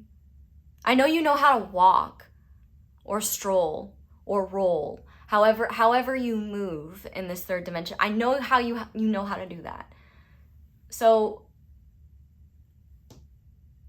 what you need to release are ideas that keep you stuck in this old self, where you're like, well, there's nothing I can do about it. I think what you need to release is the idea that there isn't any hope or any chance. It's time to maybe instead look at things from a bit of a different perspective and be like, okay, what could we do here, and where and how could things change? And I also think too, you don't have to, like, part of what might be overwhelming is there are things you don't feel ready to take decisive action on yet because you don't really know how to act. And so instead of pondering it, I feel like you're just waiting for the instinct to pop up. And I think that maybe release the idea that you're just gonna have that instinct and you're gonna know what to do. I think for you, part of knowing what to do next is going to be about sitting with it and just sitting with the potentials and letting the universe drop bars of wisdom and letting your own intuition spit bars of wisdom at you, because I feel like there's a lot more spiritual magic, spiritual awareness, and like wisdom coming from your heart and from your spirit. You just don't have the time or energy to pay attention to it, which is why, well, you didn't. I think you're getting there. So this is really exciting. And I just released the idea, like, also too, that moments of stillness and moments to just let the third dimension disappear for a bit, let go of the idea that isn't important. Like, you should never say, I don't have time to meditate. You would have time if you allocated it properly. It doesn't have to be very long, 5 minutes. And I'm not even saying for you it has to be meditation. Maybe it's like, because meditation doesn't have to be just sitting and alming, though that can be a great way to do it. You could walk, you could clean. Like there's a lot of things that we can do that put us in meditative states, and feel free to do what works best for you. But you may want to, and maybe one of the things you need to release as well is the idea of that there's one way to do things and there's a right way to do things, and including meditation. Maybe you're like, well, meditation doesn't really work for me because I hate sitting and I hate just like, I don't like doing that. Well, my dude, I am so happy to report that there are other ways. But yeah, I feel like really insecure about this reading, and I know it's not me. I definitely think you feel really insecure about these changes. And I think I think that what you need to know is that the fear that's stemming from the insecurity of like, well, how am I valuable? How do I prove my worth if I'm not, providing it or showing up for people or like serving in a way that proves and asserts that I'm valuable and I'm worthy? And the answer is that you know it from within. I think what will be very healing from you is realizing how when you close certain doors, it opens up opportunities for people to love you in ways that don't keep them dependent on you, and also for people to love the version of you that has enough self-respect to do what's best for them. Because I'd be willing to bet that there's people in your world, and maybe, for example, like bosses or people that, like coworkers, that really need to see that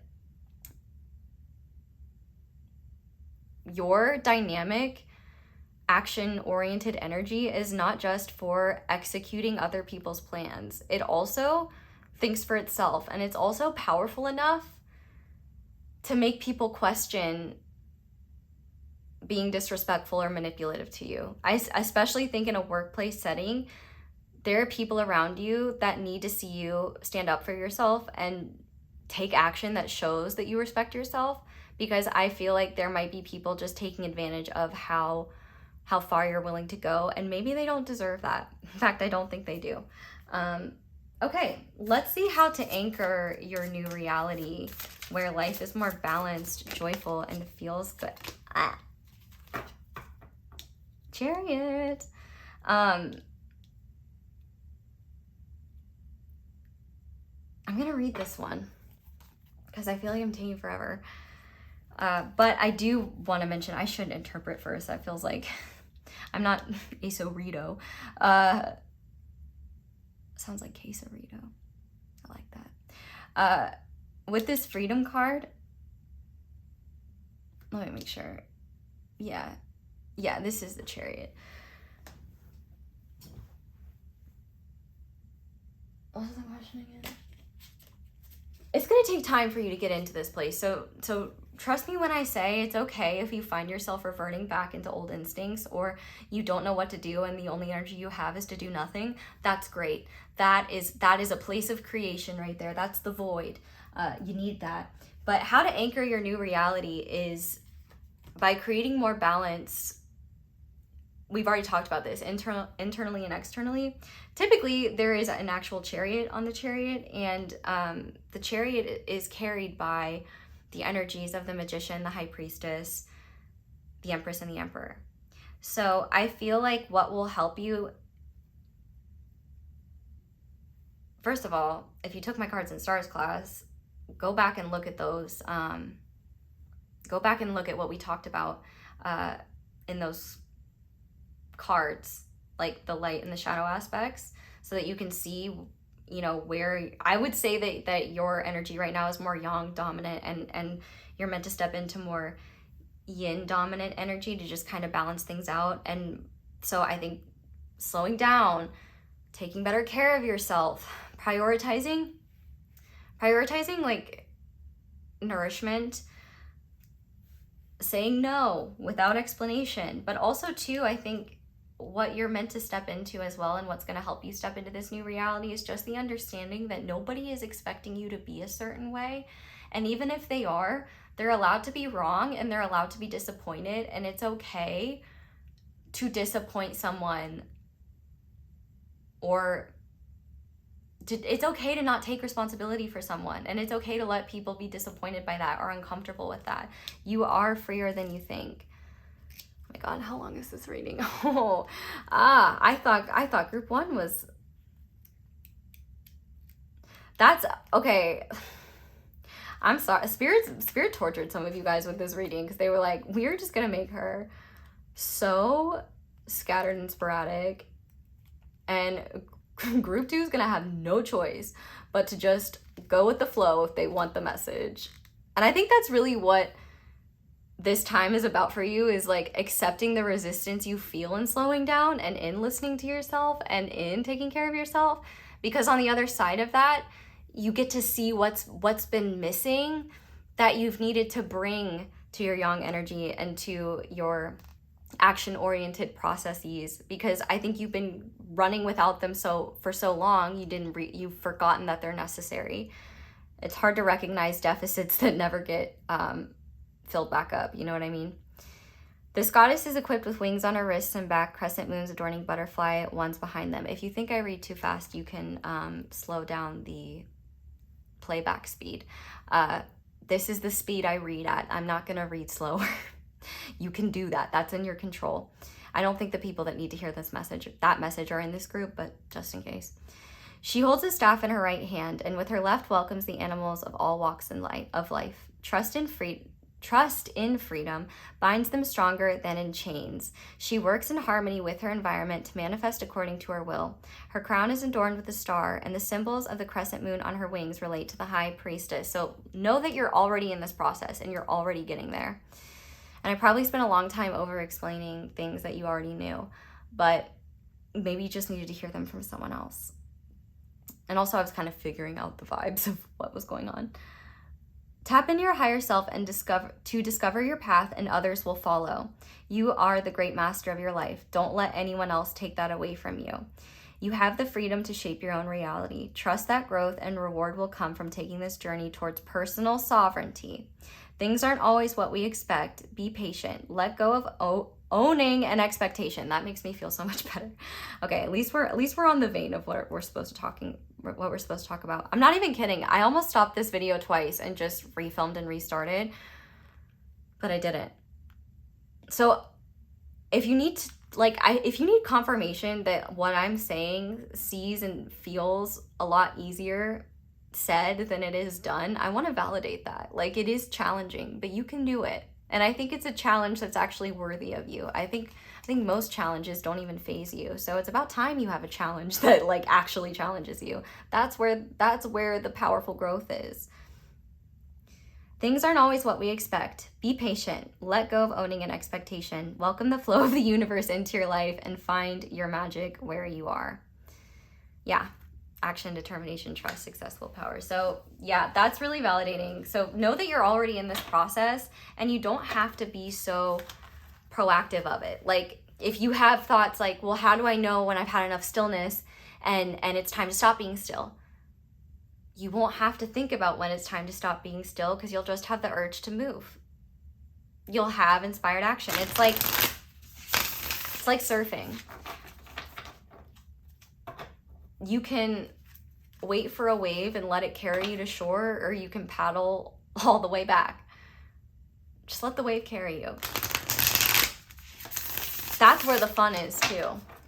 Okay, so let's see your first signs of alignment. So how you'll know you're stepping into this new balanced reality where you're putting yourself first.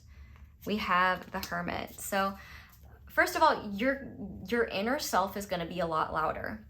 And second of all, I think that you're going to be making more decisions where you ask first, what do I need? That is like one of the most important things. You're going to start asking, what do I need? And when you feel the impulse or urge to make a decision or take action from a place of guilt or shame or I should,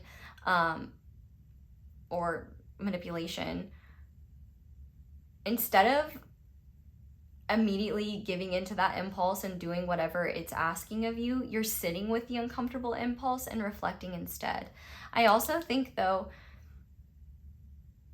once you start listening to yourself in your internal world, if you haven't already, which you're starting to, you're not going to want to stop. I think that you'll know you're in alignment with this when you recognize how necessary it is for you to go within and listen to yourself. And the thing is you might be like, well, how do I listen to myself? How do you hear me talk? By listening. We're putting on the captions. You know what I mean? Like,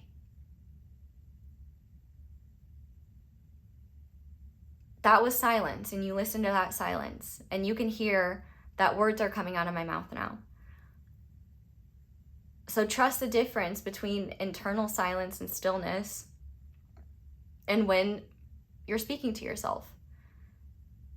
You do that by just paying attention and listening. Your brain is going to want to come up with interpretations and be like, wait, is this meditation? Are we listening? Can I hear myself? That right there is what needs the volume turned down. That's where you take whatever, that's where you just consciously release and go back to a place of stillness. If you need a mental trick, I like to pretend that my thoughts are donuts and that there's a Homer Simpson in my brain that eats every donut thought so that my mind can stay still. And then it's fun when a thought pops up instead of frustrating, because it's fun to feed Homer the donut. So, and you could do it your own way. You know, you could do Cookie Monster and cookies, or I don't know. No, I was going to be petty again. I'm not. I've been petty enough. All right. So we're going to go ahead and finish off. You're probably like, finally. But thank you for hanging around. Leave me a little star or lantern or fire to let me know you got to the end with the Hermit. And I think as well, your life is, you're going to have more time for yourself. Like, you're going to be carving more time for yourself in general. And you might find that you enjoy being in hermit mode, or like I said, integrating the realization of the necessity of internal connection to yourself and like making that a part of your priority and daily routine. Okay, so these are your breakthrough buddies. So these are signs, symbols, synchronicities, and guidance pieces that come from these signs that will be following you through your journey, and I'll explain each one as we go. So this is going to be an angelic energy that is working with you, that you can pray to, or, you know, just ask for help and support, whether you believe in it or not. That's the beauty. These things don't need you to believe in them in order to work their magic for you. So beautiful. We have Archangel Mary. Open your heart with compassion and fold others in love. And I also think you can just pray to Mother Mary. You know, Mother Mary is like I believe she's the mother queen of all angels. I definitely think heart expansion is going to be really helpful for you, because it's really going to show you where you can let people be responsible for themselves in ways that, and like see how that's actually more loving than pushing others, or then pushing yourself so that others can relax. You know, you're not proving anything other than you're willing to eat a lot of shit that's not even yours. That message for you is for you, especially in a workplace setting. I think that you could work 5 times less as hard and you'd still shine amongst the pack. You're almost too valuable right now. Make yourself a little bit less valuable and make yourself a little bit more available to yourself. You deserve that. But we have the Bobcat spirit. Life is a mystery. So I definitely think the number 8 and Bobcats could be significant. I also just think as well, you know, one reassurance that spirit wants to give you is like you're integrating like high priestess and empress energies into your life, and both of those are connected to spirit, and both of those are connected to themselves. You don't need to have a plan of how you're going to do things in order to connect to the universe.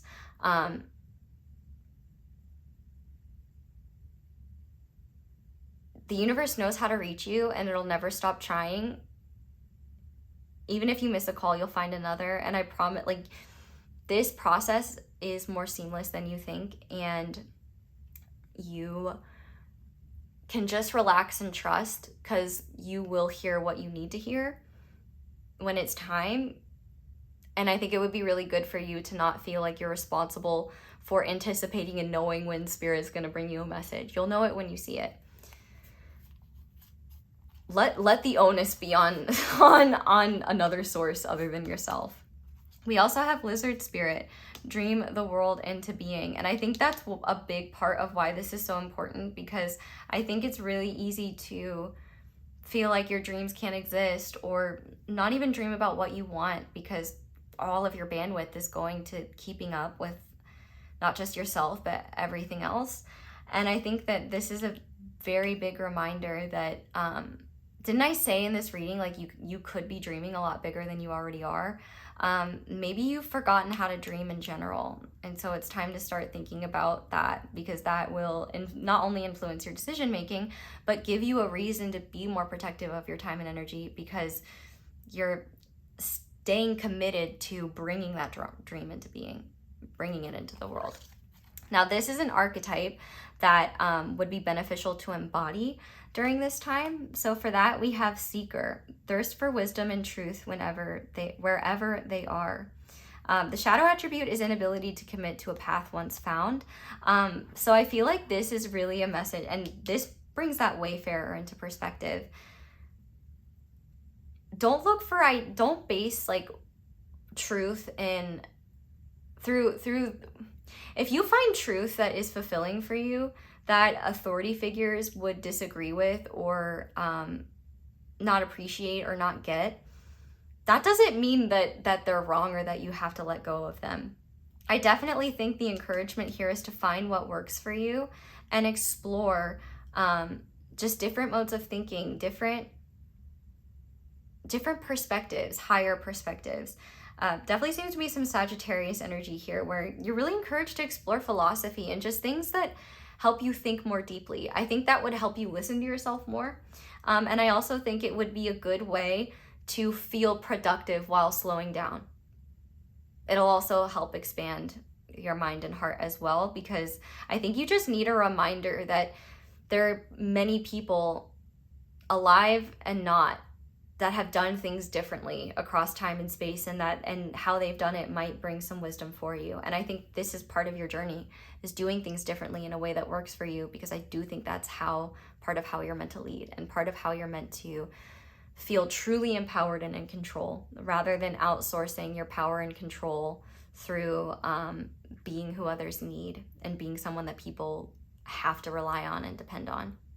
It keeps you stuck too. So let's look at a scent and a truth statement that's meant for you. So we have black spruce. The trigger statement is I am broken, and the truth statement is I am illuminated. And the theme is restore. So yeah, I definitely think you're in this high priestess energy for a reason. As you release your attachment to the high and low, you find peace and balance. Honor the cycles of your body and energy now. So yeah, if your body is like, I can't do any more of this, boss, we need to slow down. Like, it's not worth breaking your body. Like, this is the only vessel you have. Take care of it. And then this, another breakthrough buddy, is your higher self. So let's see what your higher self wants you to know, and a truth that you will continue to integrate through this shift. Yes, I am a creator. You are a creator. And I think one thing that your higher self wants you to know, this also reminds me of Empress energy, and 38 and 28. So 8s, 2s, and 3s are very significant to you.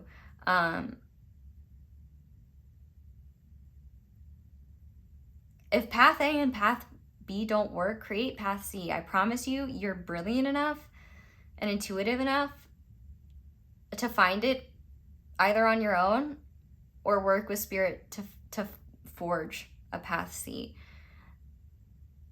You can create different experiences, and you're also the person that can create opportunities for others to step up and create opportunities for others to see how a leader moves when they love themselves and when they respect themselves enough to let others make mistakes, and to also continue humanizing themselves. you're still human. You're not meant to be a human doing. You're a human being. And I think you're just in the process of bringing that being back to yourself. Whew. Group 2. Wow. Thanks. If you got through this, you're a real one. Thank you guys so much for watching, and thank you so much for letting my ads play in the background while you do something else, or watching YouTube Premium, or leaving me a tip, or liking, or just signing up for my email list, or just, you know, subscribing, or, you know, sharing this with a friend, or just telling me how great the reading was, or you don't have to tell me if you didn't enjoy it, but don't act like you didn't if you got here all the way to the end. This is a time of illumination for you, and the wisdom that comes up is going to be very powerful, and it's going to help erase a lot of the conditioning that you've felt stuck in. So don't worry, this is not a process that you have to facilitate all on your own. You've got this, you're already doing it, and I know that the world that you're stepping into is one where the King of Pentacles is not only accessible, but something that you naturally embody without even realizing. And your life will just be more abundant, more joyful, and easier. So I love that for you. Thank you guys so much for being here. Yeah, ways to support down below. Love you guys so much. Hope you all have a wonderful day or night whenever it is you're watching, and I hope you'll practice to me again soon. Bye! Hi there, Pile 3. Welcome to your reading, and thank you so much for being here. If you guys chose this Euperlite stone triangle eye and the Synesthesia Tarot, this is going to be your reading on the breakthrough that you are currently undergoing to shift into a new reality, or whatever I end up calling this. I haven't quite decided. If Soldier Boy is significant in any way, this could be confirmation you found the right reading. Every time I say Euperlite, all I can hear is Soldier Boy going, you. So this is Euperlite.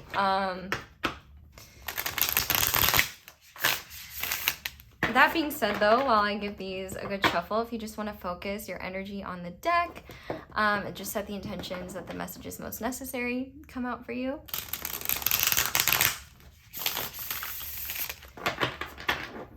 And if the first 2 cards do not resonate, this is not your reading.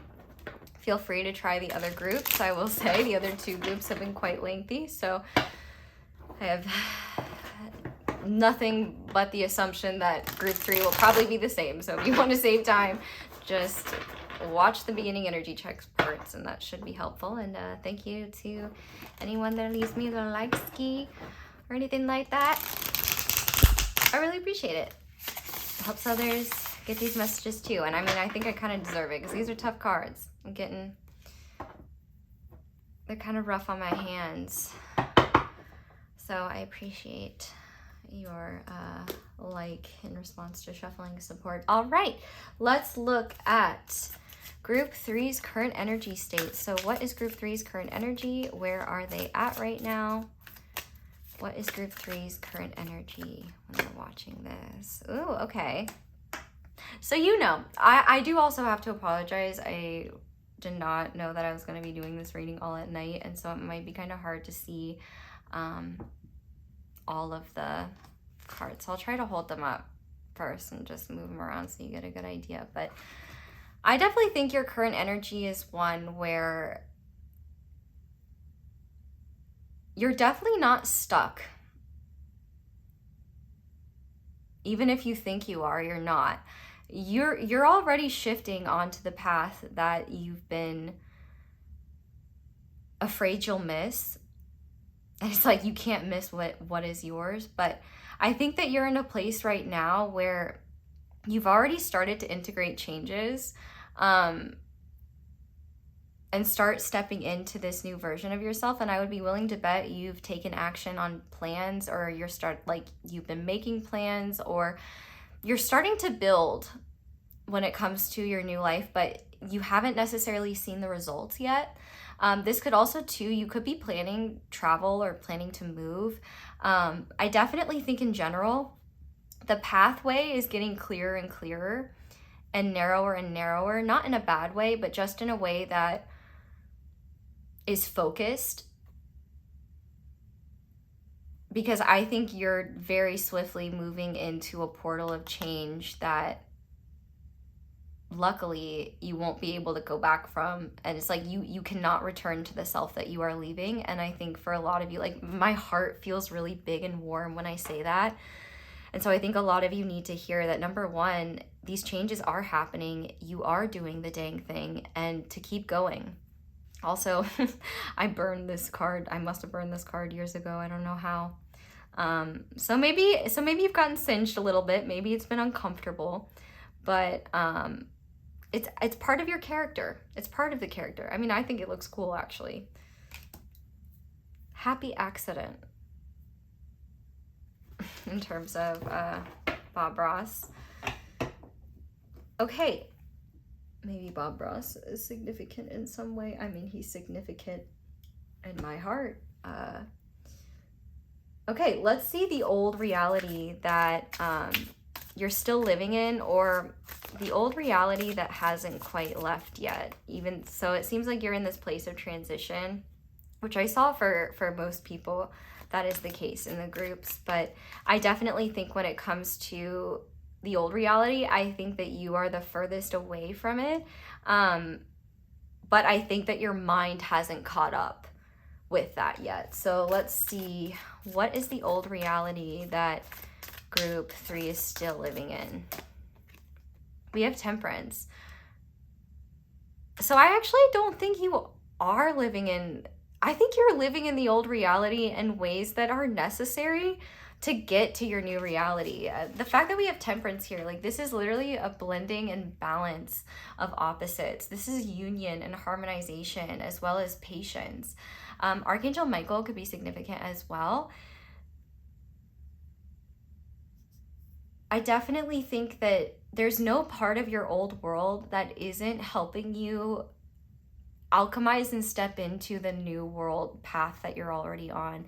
And this new world versus old world, like, they may not look any different visually, but the difference could be just in how you feel, how you see opportunity in your space. Do you see all you have, or do you see what you lack? Like, things like that. Perception is definitely part of it. But another thing that I see that is part of your old reality that you're taking with you is a curious mind and a philosophical mind. I really do think part of the old reality that you're living in that you might struggle with is that you might just see a lot of, like, potential pathways, as well as, like, well, maybe I should do it this way, or I could do it that way. Would this be the right way? I feel like there's a part of you that might hesitate forward momentum a little bit because you're like, am I doing it the right way? But I think that you're letting go of that. You are maintaining forward momentum. So you've already left the old reality in a way where you're not bound by analysis paralysis, and you're also not bound by indecision. I think, if anything,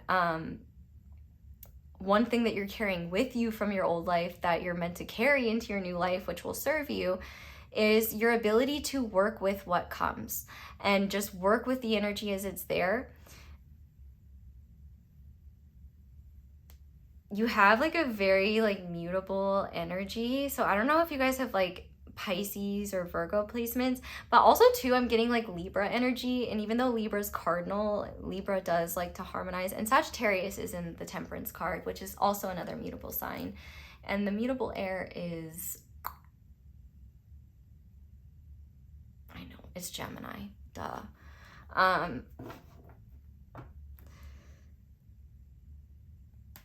So I definitely think that the old world, like, whatever is in your old world, it definitely serves until it naturally falls away. I don't think that there's anything, like, I don't think there's anything you're stuck in. I think your old world is helping you alchemize a new world, and you're taking what works from the old ways of living and the old reality you've been, and you are mixing it in with the new reality. And I think you're taking out or filtering out what needs to be released after, as it's lost its usefulness. Like you're taking what's useful from your old world until there's no more usefulness to it in your new world. So it's definitely very, no waste is happening here with this group, and I like to see that. So let's see what no longer supports you. Because you're doing a dang good job of supporting yourself. Holy moly. We have the Knight of Swords. So I think what no longer serves you, can we clarify this Knight of Swords?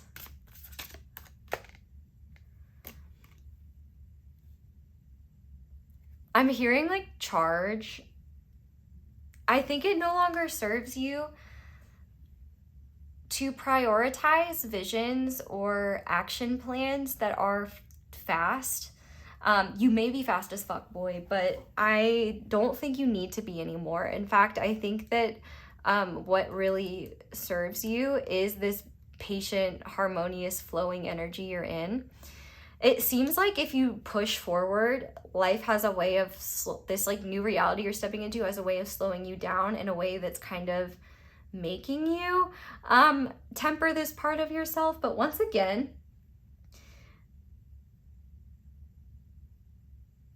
I do think that what no longer supports you, when it doesn't support you, you know it very fast, you see it, and you can release it or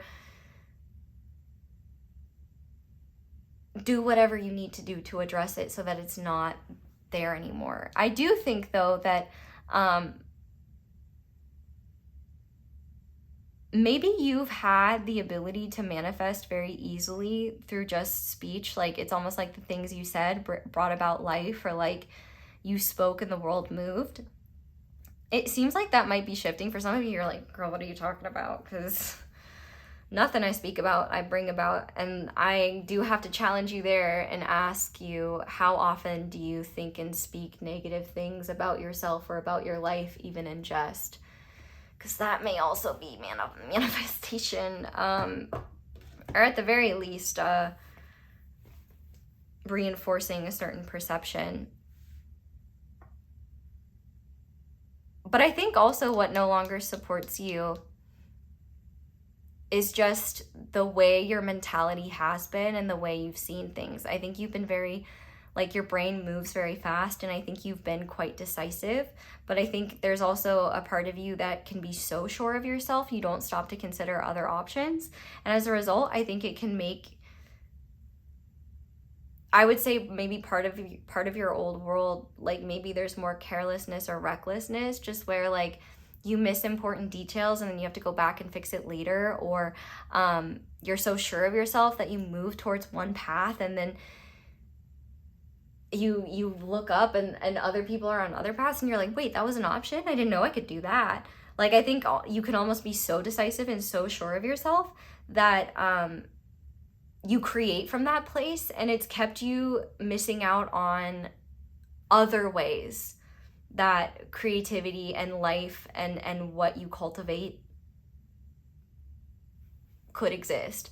I would also say as well, though, what no longer supports you is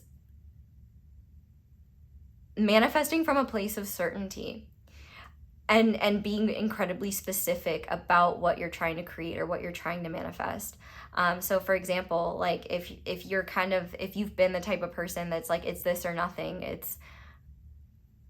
I think that doesn't really support you anymore, and you're being encouraged to expand your perception of how the universe can fulfill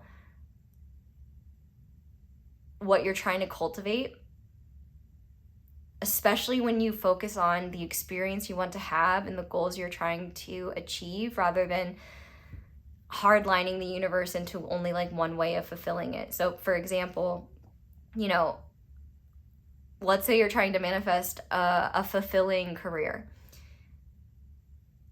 You might think that dog grooming is the only career that will ever fulfill you, and maybe it will, but then maybe you find out that you get really nervous around some animals, and you don't like being splashed by water all day, and you don't like coming home smelling like wet dog, and you are worried about giving a dog a botched haircut, maybe, and you just don't realize these things until you're in there. this is the sort of energy that says, before you buy all the grooming tools and start the business and set everything up, it's like what no longer supports you is that just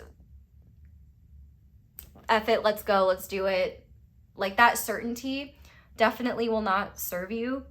And I also think it just doesn't support the person you're becoming, because I do think while your path is more focused and narrow, it's actually far more expansive because it's leading towards what actually fulfills you, not the ideas that you think will bring you the most fulfillment or the ideas you're attached to in terms of wants or desires.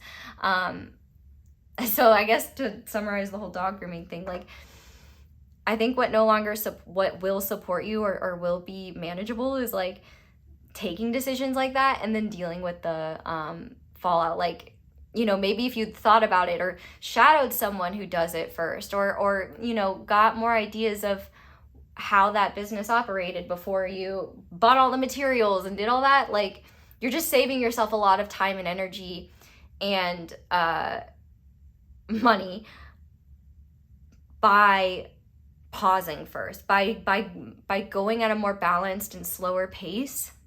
It's actually a lot easier for you to make decisions that last, that stick, and also ensure you're actually on the path that's bringing you that fulfillment. If you saw the posts that I've had recently talking about like cycles repeating, if you resonate with like, I change things up, I do things different, but it seems like the same things are finding me in different clothes or different pathway in different forms. It's like ultimately the same thing and the outcome is the same, but just how it looks is different. I think that you're stepping out of that, and I think that's changing because you're gaining the wisdom to recognize, well, wait a minute, let's not rush into this first. What could be here? What options do I have? I also think as well, you're a lot more skilled than past versions of yourself when it comes to knowing like how you can utilize just the gifts you were born with, the skills you've cultivated in order to create what you want. I feel like what no longer supports you is feeling like you have to know. Well, one thing that no longer, like, what does support you is the fact that you've gained a lot of skills that will help you, and also just the awareness of, oh, I can ask for help. I can look for things that I support and resources that I may not know are there for me. Like, that will support you. What won't support you is going at it alone or expecting to always know what the full vision looks like before you're headed there. Because I think that what no longer supports you is having just in general a specific vision about where you need to go and certainty around that. I think that lack of certainty will actually, it might be stressful, but I think it will be fulfilling because you won't be limiting the universe as much to how it can deliver what you're cultivating. So let's see what the lesson of this phase is. I will say, like, no matter what comes out, I do think one lesson you're learning is that is like the tortoise and the hare. Like, you may be learning that slow and steady is more effective than fast and furious. What lesson is group 3 integrating when it comes to this temperance energy? I'm being told to change the question. So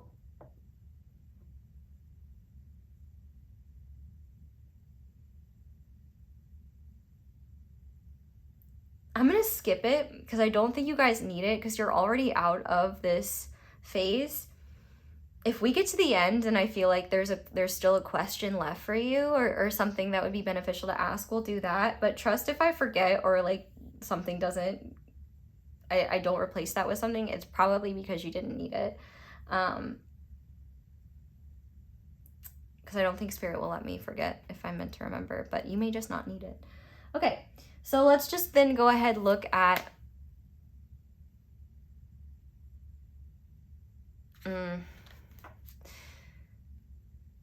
instead of what lesson you're learning, it's just not fair to you guys. Instead of what lesson this phase is about, I want to just look at the deeper purpose of this in-between phase right now. Like, what is this in-between phase doing for you? What guidance do you have for my group threes when it comes to this state of transition? What guidance can they lean on to know that they're headed in the right direction, since their vision will be less clear? Okay, so stick with what you know. And also, feel free to seek out like guidance or like traditional spiritual leaders or mentors or teachers. That can be very helpful in terms of just orienting your perspective in beneficial ways. But also, I would just say the Hierophant is also traditional structure. So I would say don't integrate too much change before you're ready. I think part of this lesson is realizing like not everything from your world needs to fall apart in order or leave your life in order for the new one to begin. You can take what already works and tweak it or use it as a support as you step into new things. I would also say as well, the best thing that you can do during this time is always assume that based on what you can see, there's just as much you can't see. And that's not meant to create distress or like confusion. It's more so something that you're meant to recognize.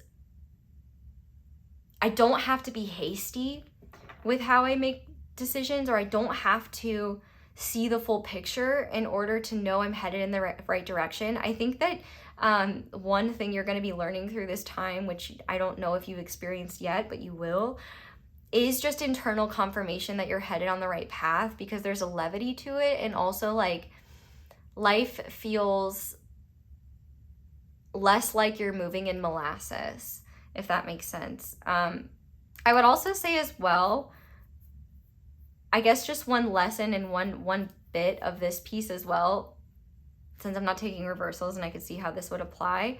Traditional authority figures and their advice, take it as it resonates and don't be afraid to discard it if it doesn't work. I think there are times where you might hear guidance from an authority, like it could be a priest or a spiritual teacher, or hey, even if it's from me, like I don't want you taking advice just because it's what I said. I should never have more authority over you.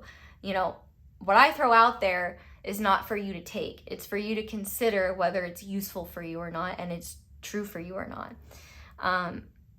So I think one of the lessons of this time is learning to trust yourself more deeply and learn to sit in the discomfort, not sit in the discomfort, but accept the discomfort of not knowing, and also getting your brain in the position where it is mentally aware that whatever you're seeing on the surface of a situation, there are more pathways, more potentials, there's more going on than meets the eye. And just because it's unseen doesn't mean you can't tap into it and that you can't gain wisdom from it. And how you're meant to do that, it's going to be your own process, and it's not going to be as conscious. I think that there's just more pause, reflection, contemplation, consideration energies going on. And I think that is really kind of, because part of what the Hierophant talks about is that, you know, it acknowledges both the seen and the unseen. And just because you can't see it doesn't mean it's not part of the same hand. Like the Hierophant in the regular Hierophant card does like this hand thing that basically represents like, even though the unseen, even though you can't see that part of the hand, it's still part of the hand, in the sense of, you know, it's all one thing. The what we can see and what we can't see, they're connected. They're not separate. They're all part of the same bigger piece. And I think what this is really saying is you're meant to learn your own processes that work. You're also encouraged to rely on traditional systems when they work for you. Rely on guidance when it works for you, and pay attention to when guidance feels wrong for you. Because if you act on it, or just trust it blindly, you might create more distress, feeling like, well, why doesn't this work? Trust yourself. You don't doubt yourself when you know something smells bad. So don't doubt yourself when a piece of advice is bad for you. Because a lot of times advice is not good or bad. It's good for who it's for, and it's bad for who it's not. Make room for this and that to be true. I feel like, if anything, the lesson of this Hierophant card is like the energy of those bumper stickers that say coexist, and they've just got like all different faiths and stuff on them. It's like learning how to create space and room for things you don't even know exist yet, whilst paying attention to what is taking up too much space, that you're like, oh, you know, maybe this doesn't need to be there anymore. I think you've got it, and I think I'm going too deeply into it to the point where it will start to confuse you. So if you got a message from that Hierophant and I didn't, take that message. Feel free to share it and comment it if you want. Maybe it'll be for other group 3s, but I definitely think you're gaining and sustaining more confidence in the idea that you don't have to be sure or certain. You can take time to reflect and also ponder, even though those are two kind of the same words.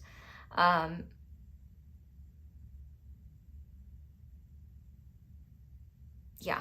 Okay. What version of my group 3s is emerging? Who are they stepping into and becoming? What is this new world version of? Okay, we have the Devil. Why do we have the Devil here? Ooh, I like this. Okay, let's move these over. The version of you that you're becoming is one that doesn't put up with bullshit as easily. If you've been the type of person that like needs to see something in order to believe something, or the type of person that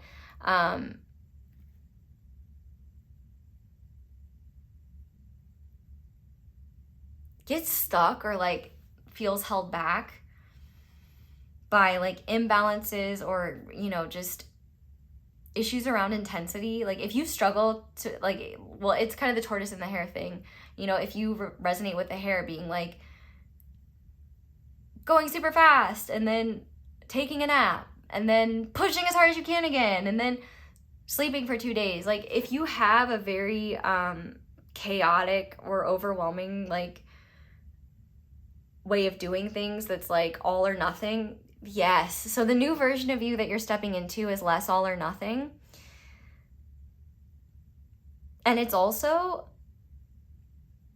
just more considerate of what you know to be true and what you don't know to be true, and the idea that the truth is somewhere in the middle. I feel like there's stronger mental clarity and discernment here that is going to help you break free of certain patterns and cycles that you've really wanted to release and let go of, that have probably made you feel like you're being held back.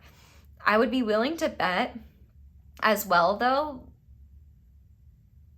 one positive interpretation of the Devil that I really do want to go hard for when it comes to you guys is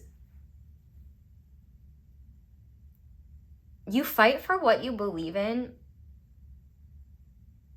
and you are committed. Like the version of you you're stepping into is one that is less extreme, but entirely committed to your own truths, and even willing to go to extreme measures to protect those. So it's like, instead of extremes that are caused by external sources, or extremes that are rooted from a source that isn't like loving or from your own authority or from a place of deep truth within you, I think that those are being released, and they're being replaced with a fervent, protective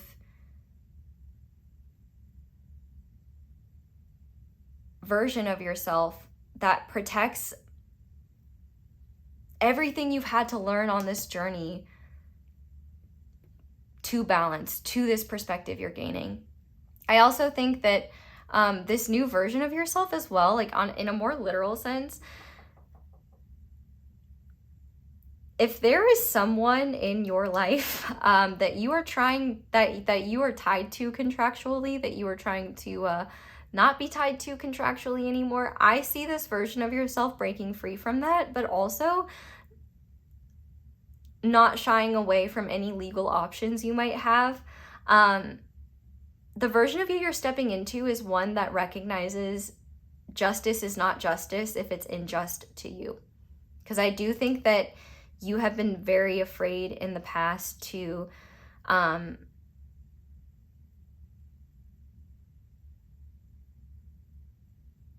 commit more deeply and fully to what has meaning and what matters to you. Because number one, I feel like you've tried to be fair to other people, and so you probably dimmed your light a little bit and made yourself smaller to make them feel more comfortable. But also, I think that it's been hard for you to access what is true for you and what is meaningful for you because of whatever attachments you've had in your life have distorted your perception or made it hard to access those truths, because like in order to access those truths, it seems like they either negate or can't be supported by the dynamics you were in. So, and it doesn't have to be dynamics, it could just be cycles or habits that weren't healthy or sustainable.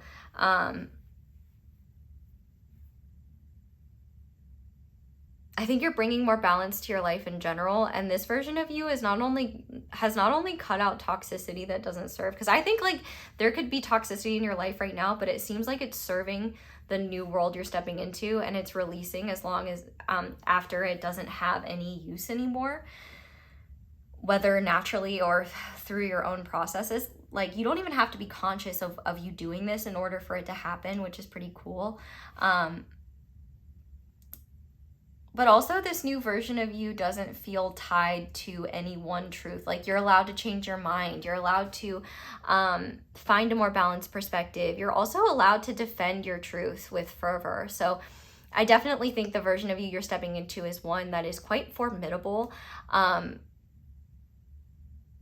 in terms of self-protection, and also very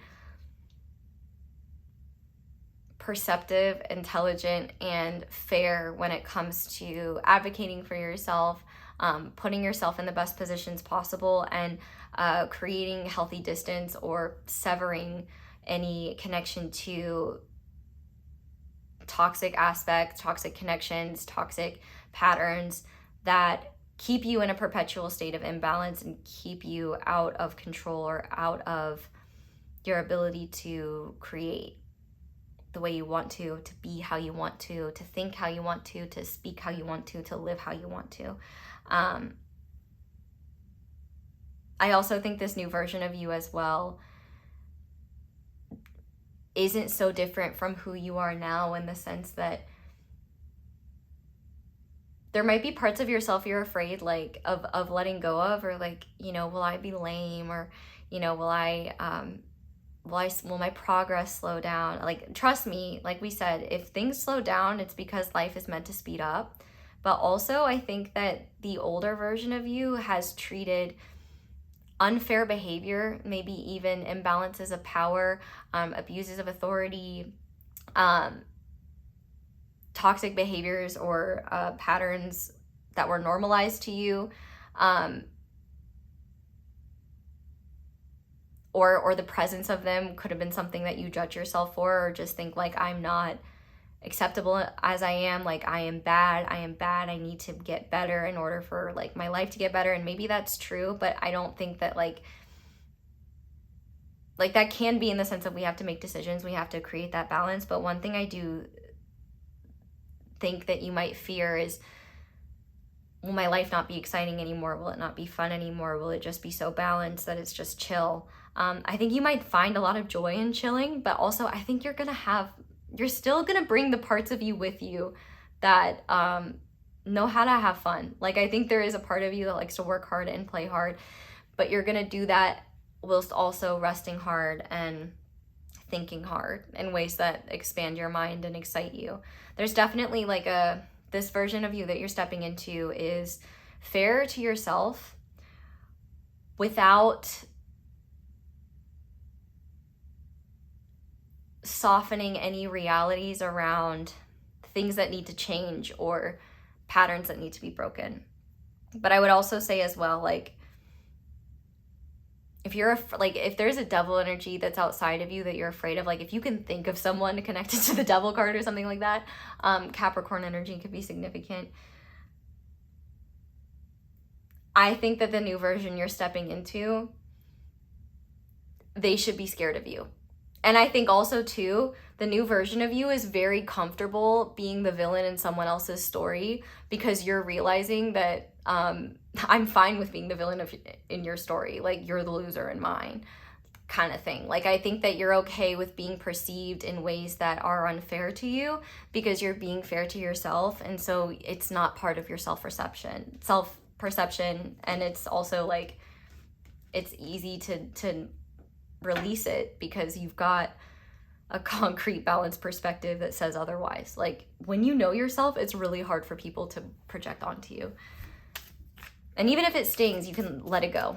And there's always an opportunity to look more deeply into what part of me agreed with that to let it sting. What part of me needs more love and acceptance from myself to know that I'm unworthy of the poor experience someone's trying to give me.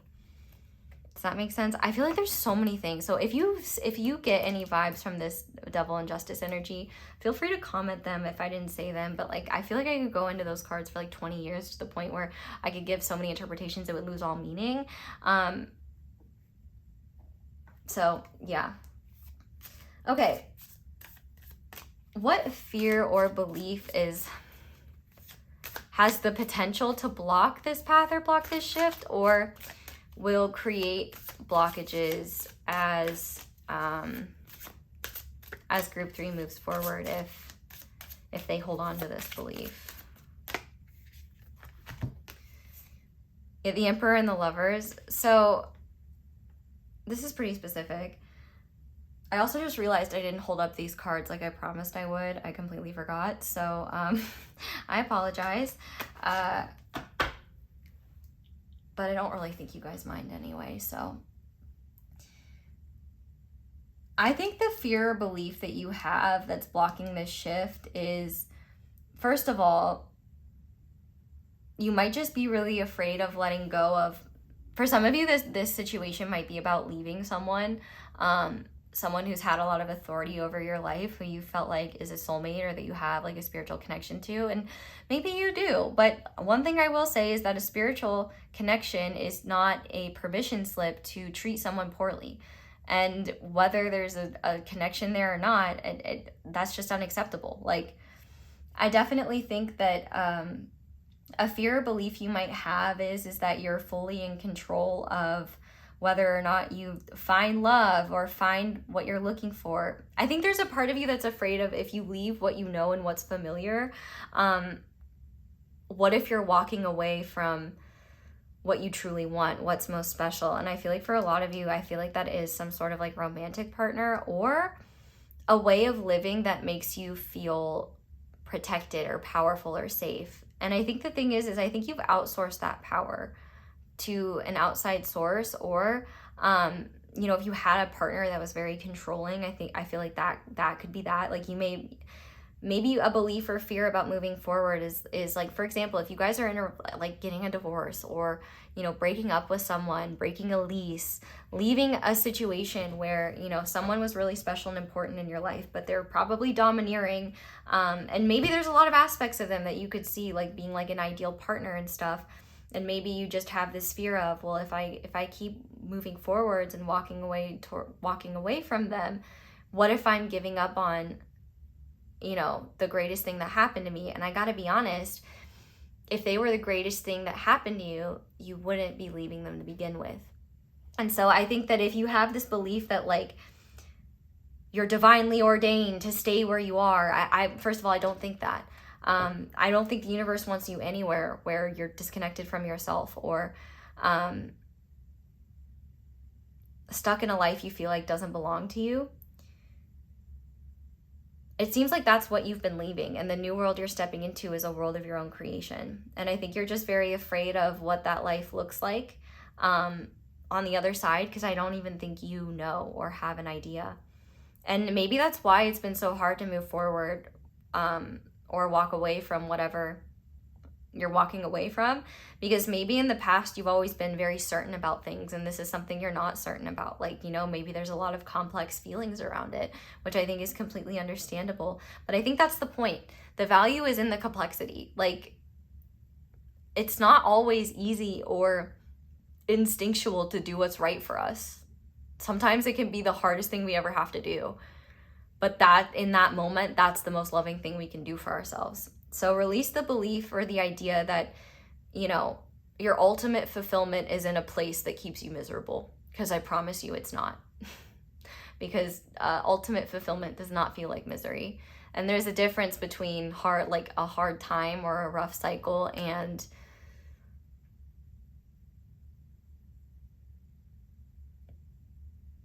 someone leading a circus and having no intention of changing, or just a situation that is, you know, a situation where there's very rarely any joy or fulfillment. Okay, so let's see hidden support that you don't see yet. What's hidden support that's joining group 3? Ooh, okay. So I definitely think you have hidden support in the sense of, number 1, for yourself, emotional maturity. But number 2, I think that you have an emotionally mature, for some of you might have an emotionally mature lawyer, or about to find one that could be very helpful and very healing. But also, if you are in a relationship and it's one of the few things in life that does bring you joy and that isn't a source of toxicity, I do think that your partner could be a source of support through this. It's possible they don't even know how many changes you're trying to make. I do know the King of Cups is Scorpio energy, and a lot of you are like, oh my God, the person I'm walking away from is Scorpio, no.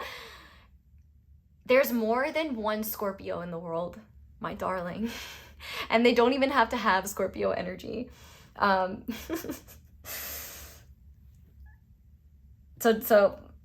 almost why I hold back with signs sometimes is because it narrows the vision in ways that isn't helpful. But and it doesn't have to be a romantic interest. It doesn't have to be like anything like that.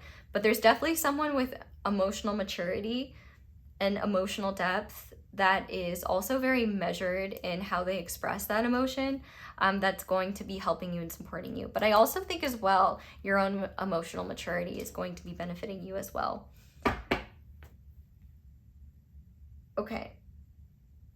So what could group 3 consciously release if they wanted to? We already know that you're kind of doing that on your own, but if there is something that you know, just to make your life easier, what is something that group 3 can consciously release? First of all, the weight of the world. The weight of the world is not on your shoulders, and I do think that there is a part of you that puts way too much unnecessary pressure on yourself.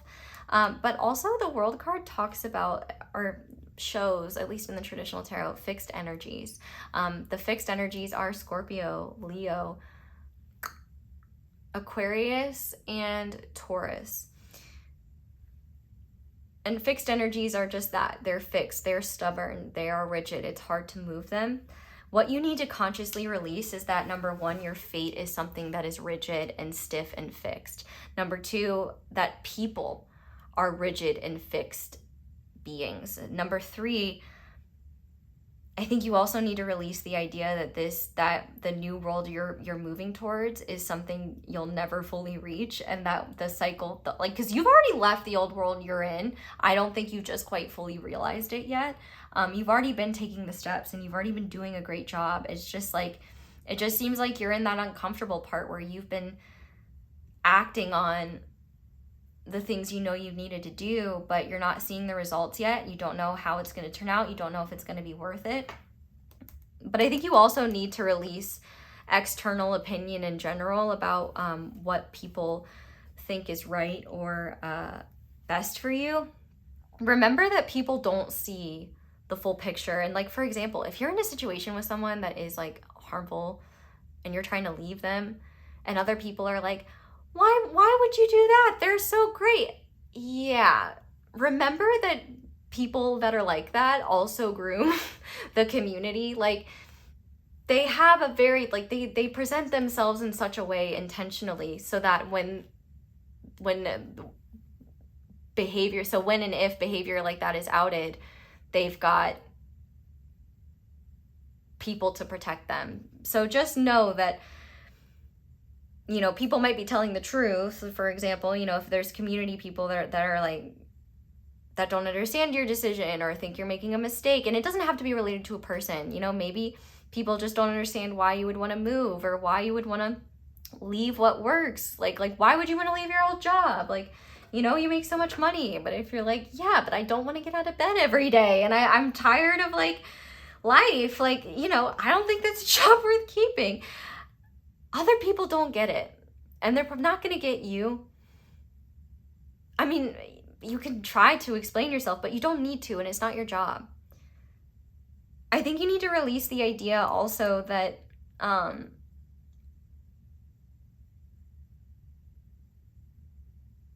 that you're accountable to those perceptions and opinions. You're not.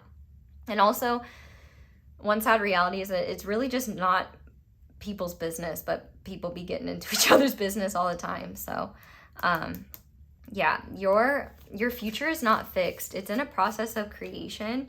And I do feel called to say, release the idea that the best is already behind you, because baby, the best is yet to come. I'm telling you right now, the best is yet to come. You are entering a whole new era where you are going to look back, and the only regret you're going to have is not taking those steps sooner. So one thing I need you to know is that if you've been following a path that and taking steps down a path that scares you, that you're uncertain, that is requiring you to change in ways that really ask you to grow, know I'm super proud of you, and know that you are doing the right thing, and know that it is going to pay off, and know that you are going to thank the past version of you one day that was brave enough to take these steps. Okay. So how can group 3 anchor in the new reality that they're trying to cultivate? 2 of Cups. The new reality you're trying to cultivate should be as loving towards you as you are it.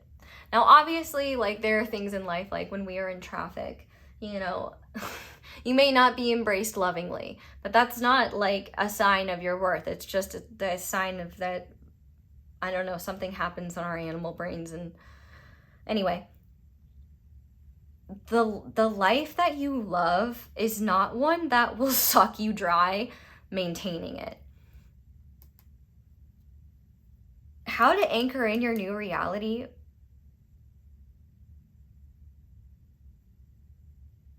is to, number one, assume that life called you down this path because you're meant to step into more than you realize. But also, if this is relationship oriented with this 2 of Cups, think about all the ways in which what you're walking away from did not make you feel loved, did not make you feel supported, did not feel mutual.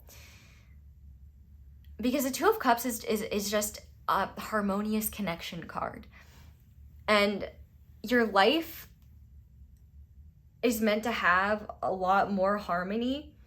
I think you're entering that place, but also you're entering spaces where life will be embracing you in ways that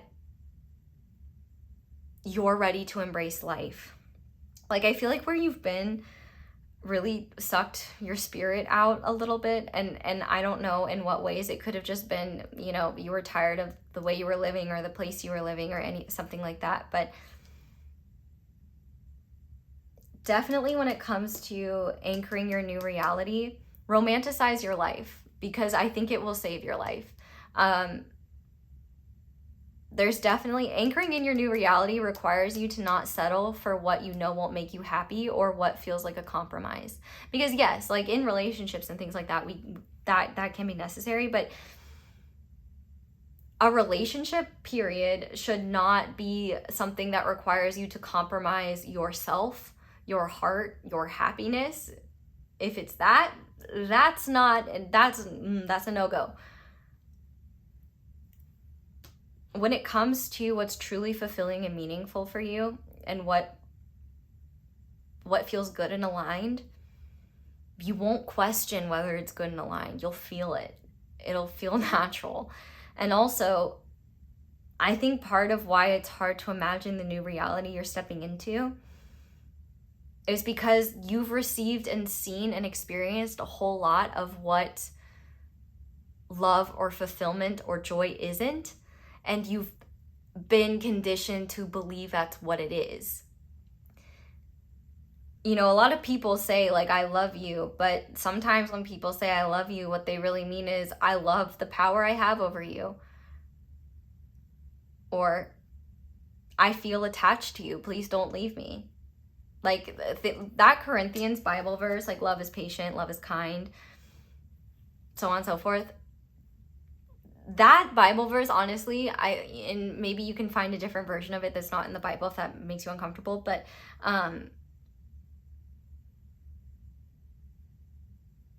life, it'll be a lot clearer and a lot easier to ground this vision that you're stepping towards when you understand what love is in practice and what it looks like. And I think you'll know it when you feel it, but also All About Love by Bell Hooks, I think you should read that. I think it would be very therapeutic for you, and help you kind of understand and contextualize how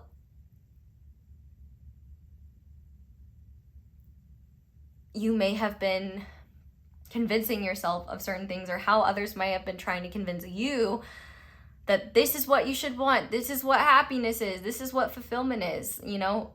Even if there wasn't anything harmful like towards you, it could have just been harmful being in the wrong soil, and maybe it was just not meant for you. That's okay as well.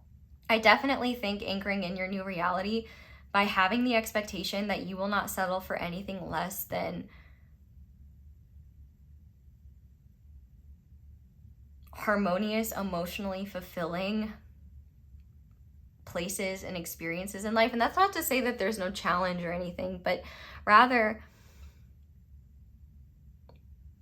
you know when something's really aligned for you, because even if it's hard or there's challenges with it, it feels good, it's motivating, it's nourishing to your spirit.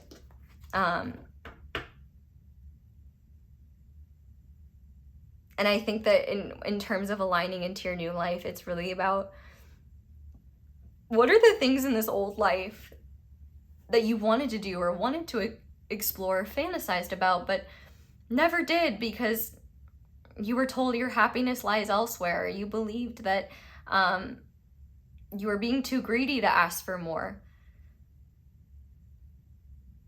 Your theme song should be Give Me More by Britney Spears, because I think life wants to give you more. And I think that you've only understood life from I think in your old world, you've understood life more so to be, I show up for people and then they accept my presence, and that is an equal exchange.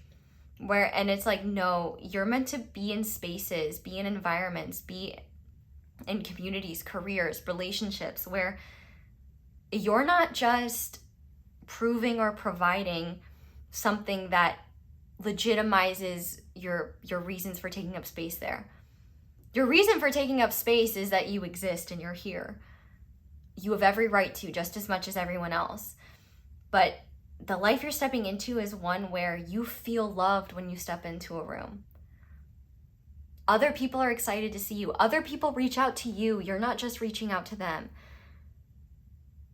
There's balance and alignment in a way where you're not begging for attention or affection or acceptance or understanding, because the people and places and experiences that this new world has for you that you're meant to step into, you're going to feel that naturally because they're going to tell you. They're going to let you know. They're going to love you. And that's really, picture that. And if you can't picture what that looks like, start reading up about love. Like I said, All About Love by Bell Hooks, Bellhooks. If you are in a toxic or abusive situation that you're getting out of, Why Does He Do That by Lundy Barncroft. why does he do that? And then the author is LUNDY BARNCROFT. And there are free PDFs of it on the internet. It will be one of the best things you ever read. And actually, for all of you, whether you're in that situation or not, read it anyway. It's very illuminating, and it will help you be more, it will just open your eyes to how so much abuse and awfulness can just occur right under your nose. Because it's very, because people that are like that are very intentional. Yeah. Okay. So let's see the first sign of alignment with your new reality. Ace of Cups. You know what's crazy is this is the card that was like, that's on the it's the card that is on the thumbnail for your group. Not this side of it, but this side of it. So the fact that we're ending with this card is so real, because you will know you're stepping into this new reality because you're gonna feel excited, fulfilled. You're gonna be falling in love with things and being like, oh my gosh, I can do that. Or oh, like, your cup will be runnething over. And one thing that I will say is, like, it's hard to understand what a cup running over feels like until you've experienced it for yourself. And trust me, when you do, you're going to be like, oh, this is the Ace of Cups. Oh, I didn't know that I could have so much love for an experience or a place or a life or for myself. I think that you're going to be feeling it for yourself. I think the reality of whatever it took from you to leave where you were to get where you are now, and where you will be, is an outpouring of just love and an understanding of what makes this journey worth it, and an understanding of, I never have to go back to a place where deprivation is an obligation, because now I know that my baseline should be vibrant and loving and joyful. Like, your baseline should be one where when you're having a hard day or you're having a hard time, life pours back into you without you even having to ask for or try it, because you have habits, you have connections, you have environments that naturally sustain you in times where you're not able to source that from within. And vice versa, you bring light and love to these people, areas, relationships as well. So the new reality you're stepping into is one full of love, and it's far more loving. Like, no wonder you'll never be able to go back to the version of yourself that you were before, because the version of you that you're stepping into is one that knows what love looks like, what love feels like, what it is like to love your life, to know it's possible, and to love yourself enough to fight for and protect that life, and assert it and act towards it. And you'll be very clear of what love isn't. And we have the Empress on the back of the deck, which I just think is really significant, and the King of Pentacles underneath that. So I definitely think that the life you're stepping into is one where your power is on display, and you don't put up with no shit, because you worked hard to get here, and nobody's going to be able to take that away from you. Okay, so we're going to finish this reading off. Did we go into the fastest reading so far, 57 minutes. It's like, is this a TikTok? Anyway, we are going to finish off by looking at your breakthrough buddies and see who is going to be walking with you on this journey. These can be signs, symbols that you're on the right path, guidance. I'll explain for each one. So this is an angelic energy that is with you. So we have Archangel Faith. With faith, you are invincible. Believe in yourself. Yeah. So I definitely think that your faith is going to be restored, is being restored through this as well. Also, I have no idea. I have faith that this reading made sense and was applicable to you, because truthfully, I have no idea if anything that I said makes sense. So thank you for your patience with me. Okay. Now, an animal that is an important sign and symbol.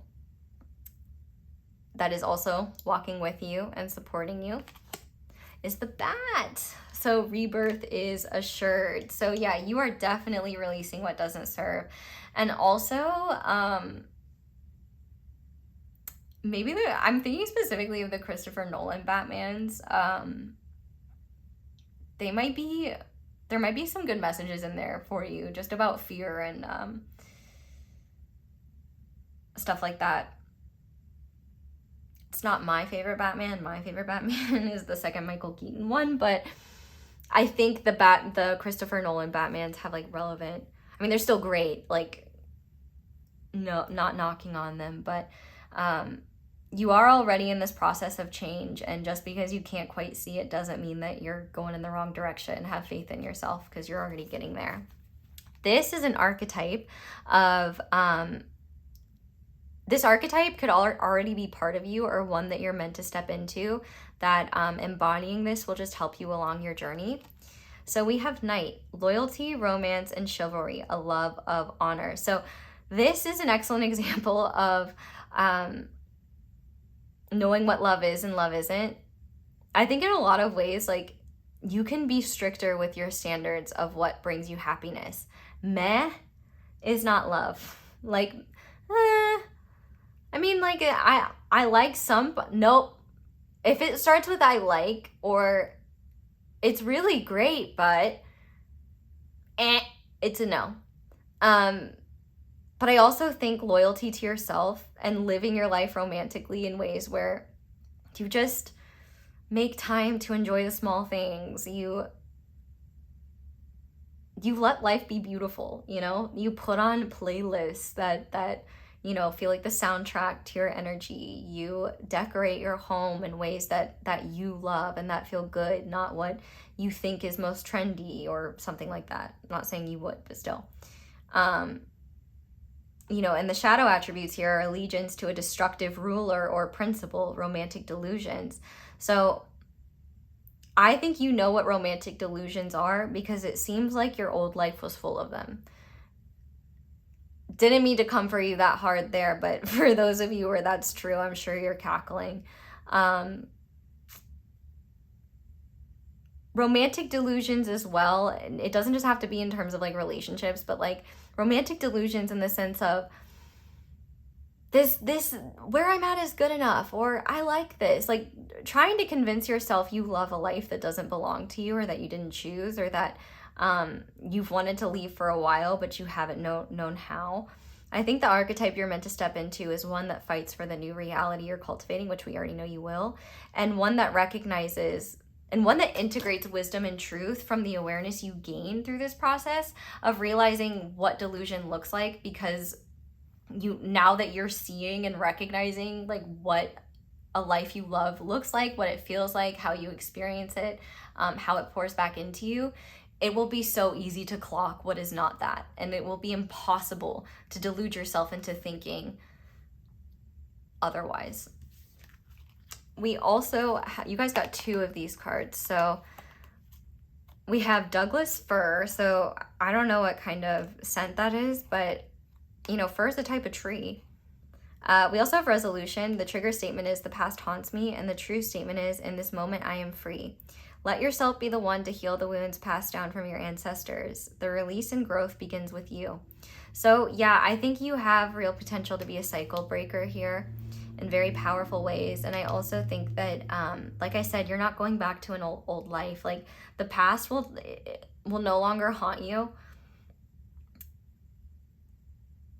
I think it's already starting to dissipate, but I think that like you're gonna forget a lot of how your life used to be, because your present is gonna be so wonderful, and your future is gonna be so bright in ways where even when life gets hard in this new version of reality, it's still so much better than where you were before. And you couldn't have known that if you weren't brave enough to break cycles, to step into an unknown where you didn't know where you were going to be. So I'm just very proud of y'all for that.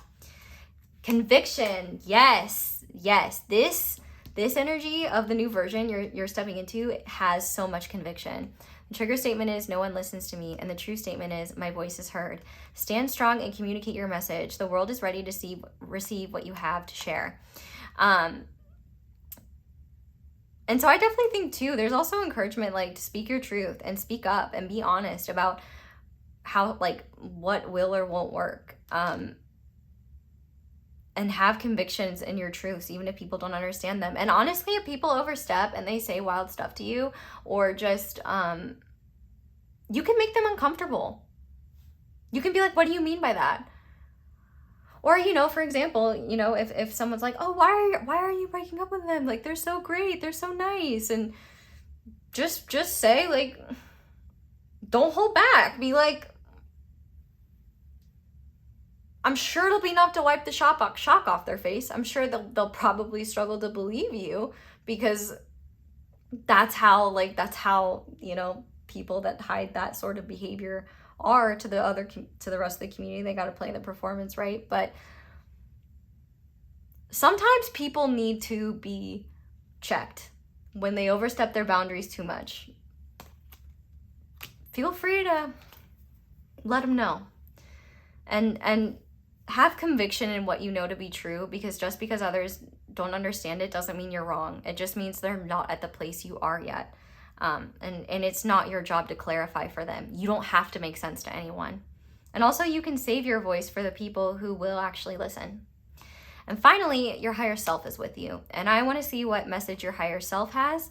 That is going to be a larger lesson as you move through here, and a greater truth that you will integrate by the time you have completely shifted into this new reality.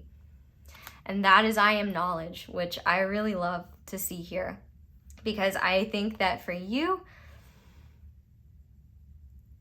you know, like, this is the process that you've needed to know better. And now that you know better, you can do better. And now that you can do better, you can feel better, because you know what not to do to get back to where you don't want to be. And also, you know and have the experience to not let nonsense discredit your own sense of personal truth, and also make you feel like you're doing something bad or wrong by choosing yourself. So group 3, wherever you are at, whatever you are leaving, I promise you what you're stepping into is far better.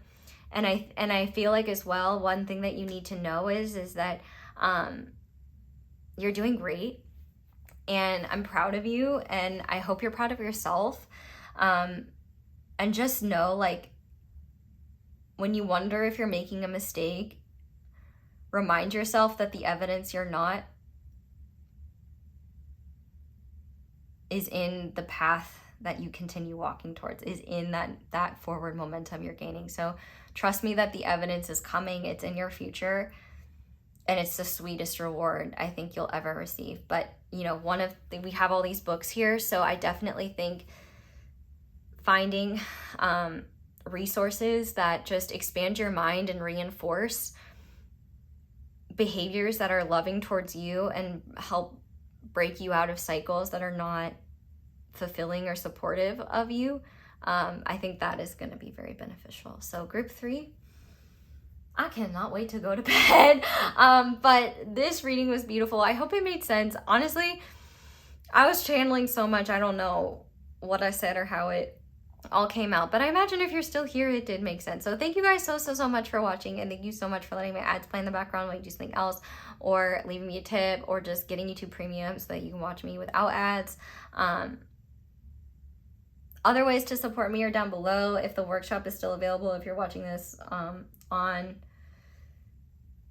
or before July 31st, you can still sign up for that. That might be very helpful for you, but may not be for everyone. Completely understand. Other ways to support are linked down below. I really hope this reading helped. I love you guys so much, and I hope you all have a wonderful day or night whenever it is that you're watching this reading, and I hope you'll come back and see me again soon. Bye!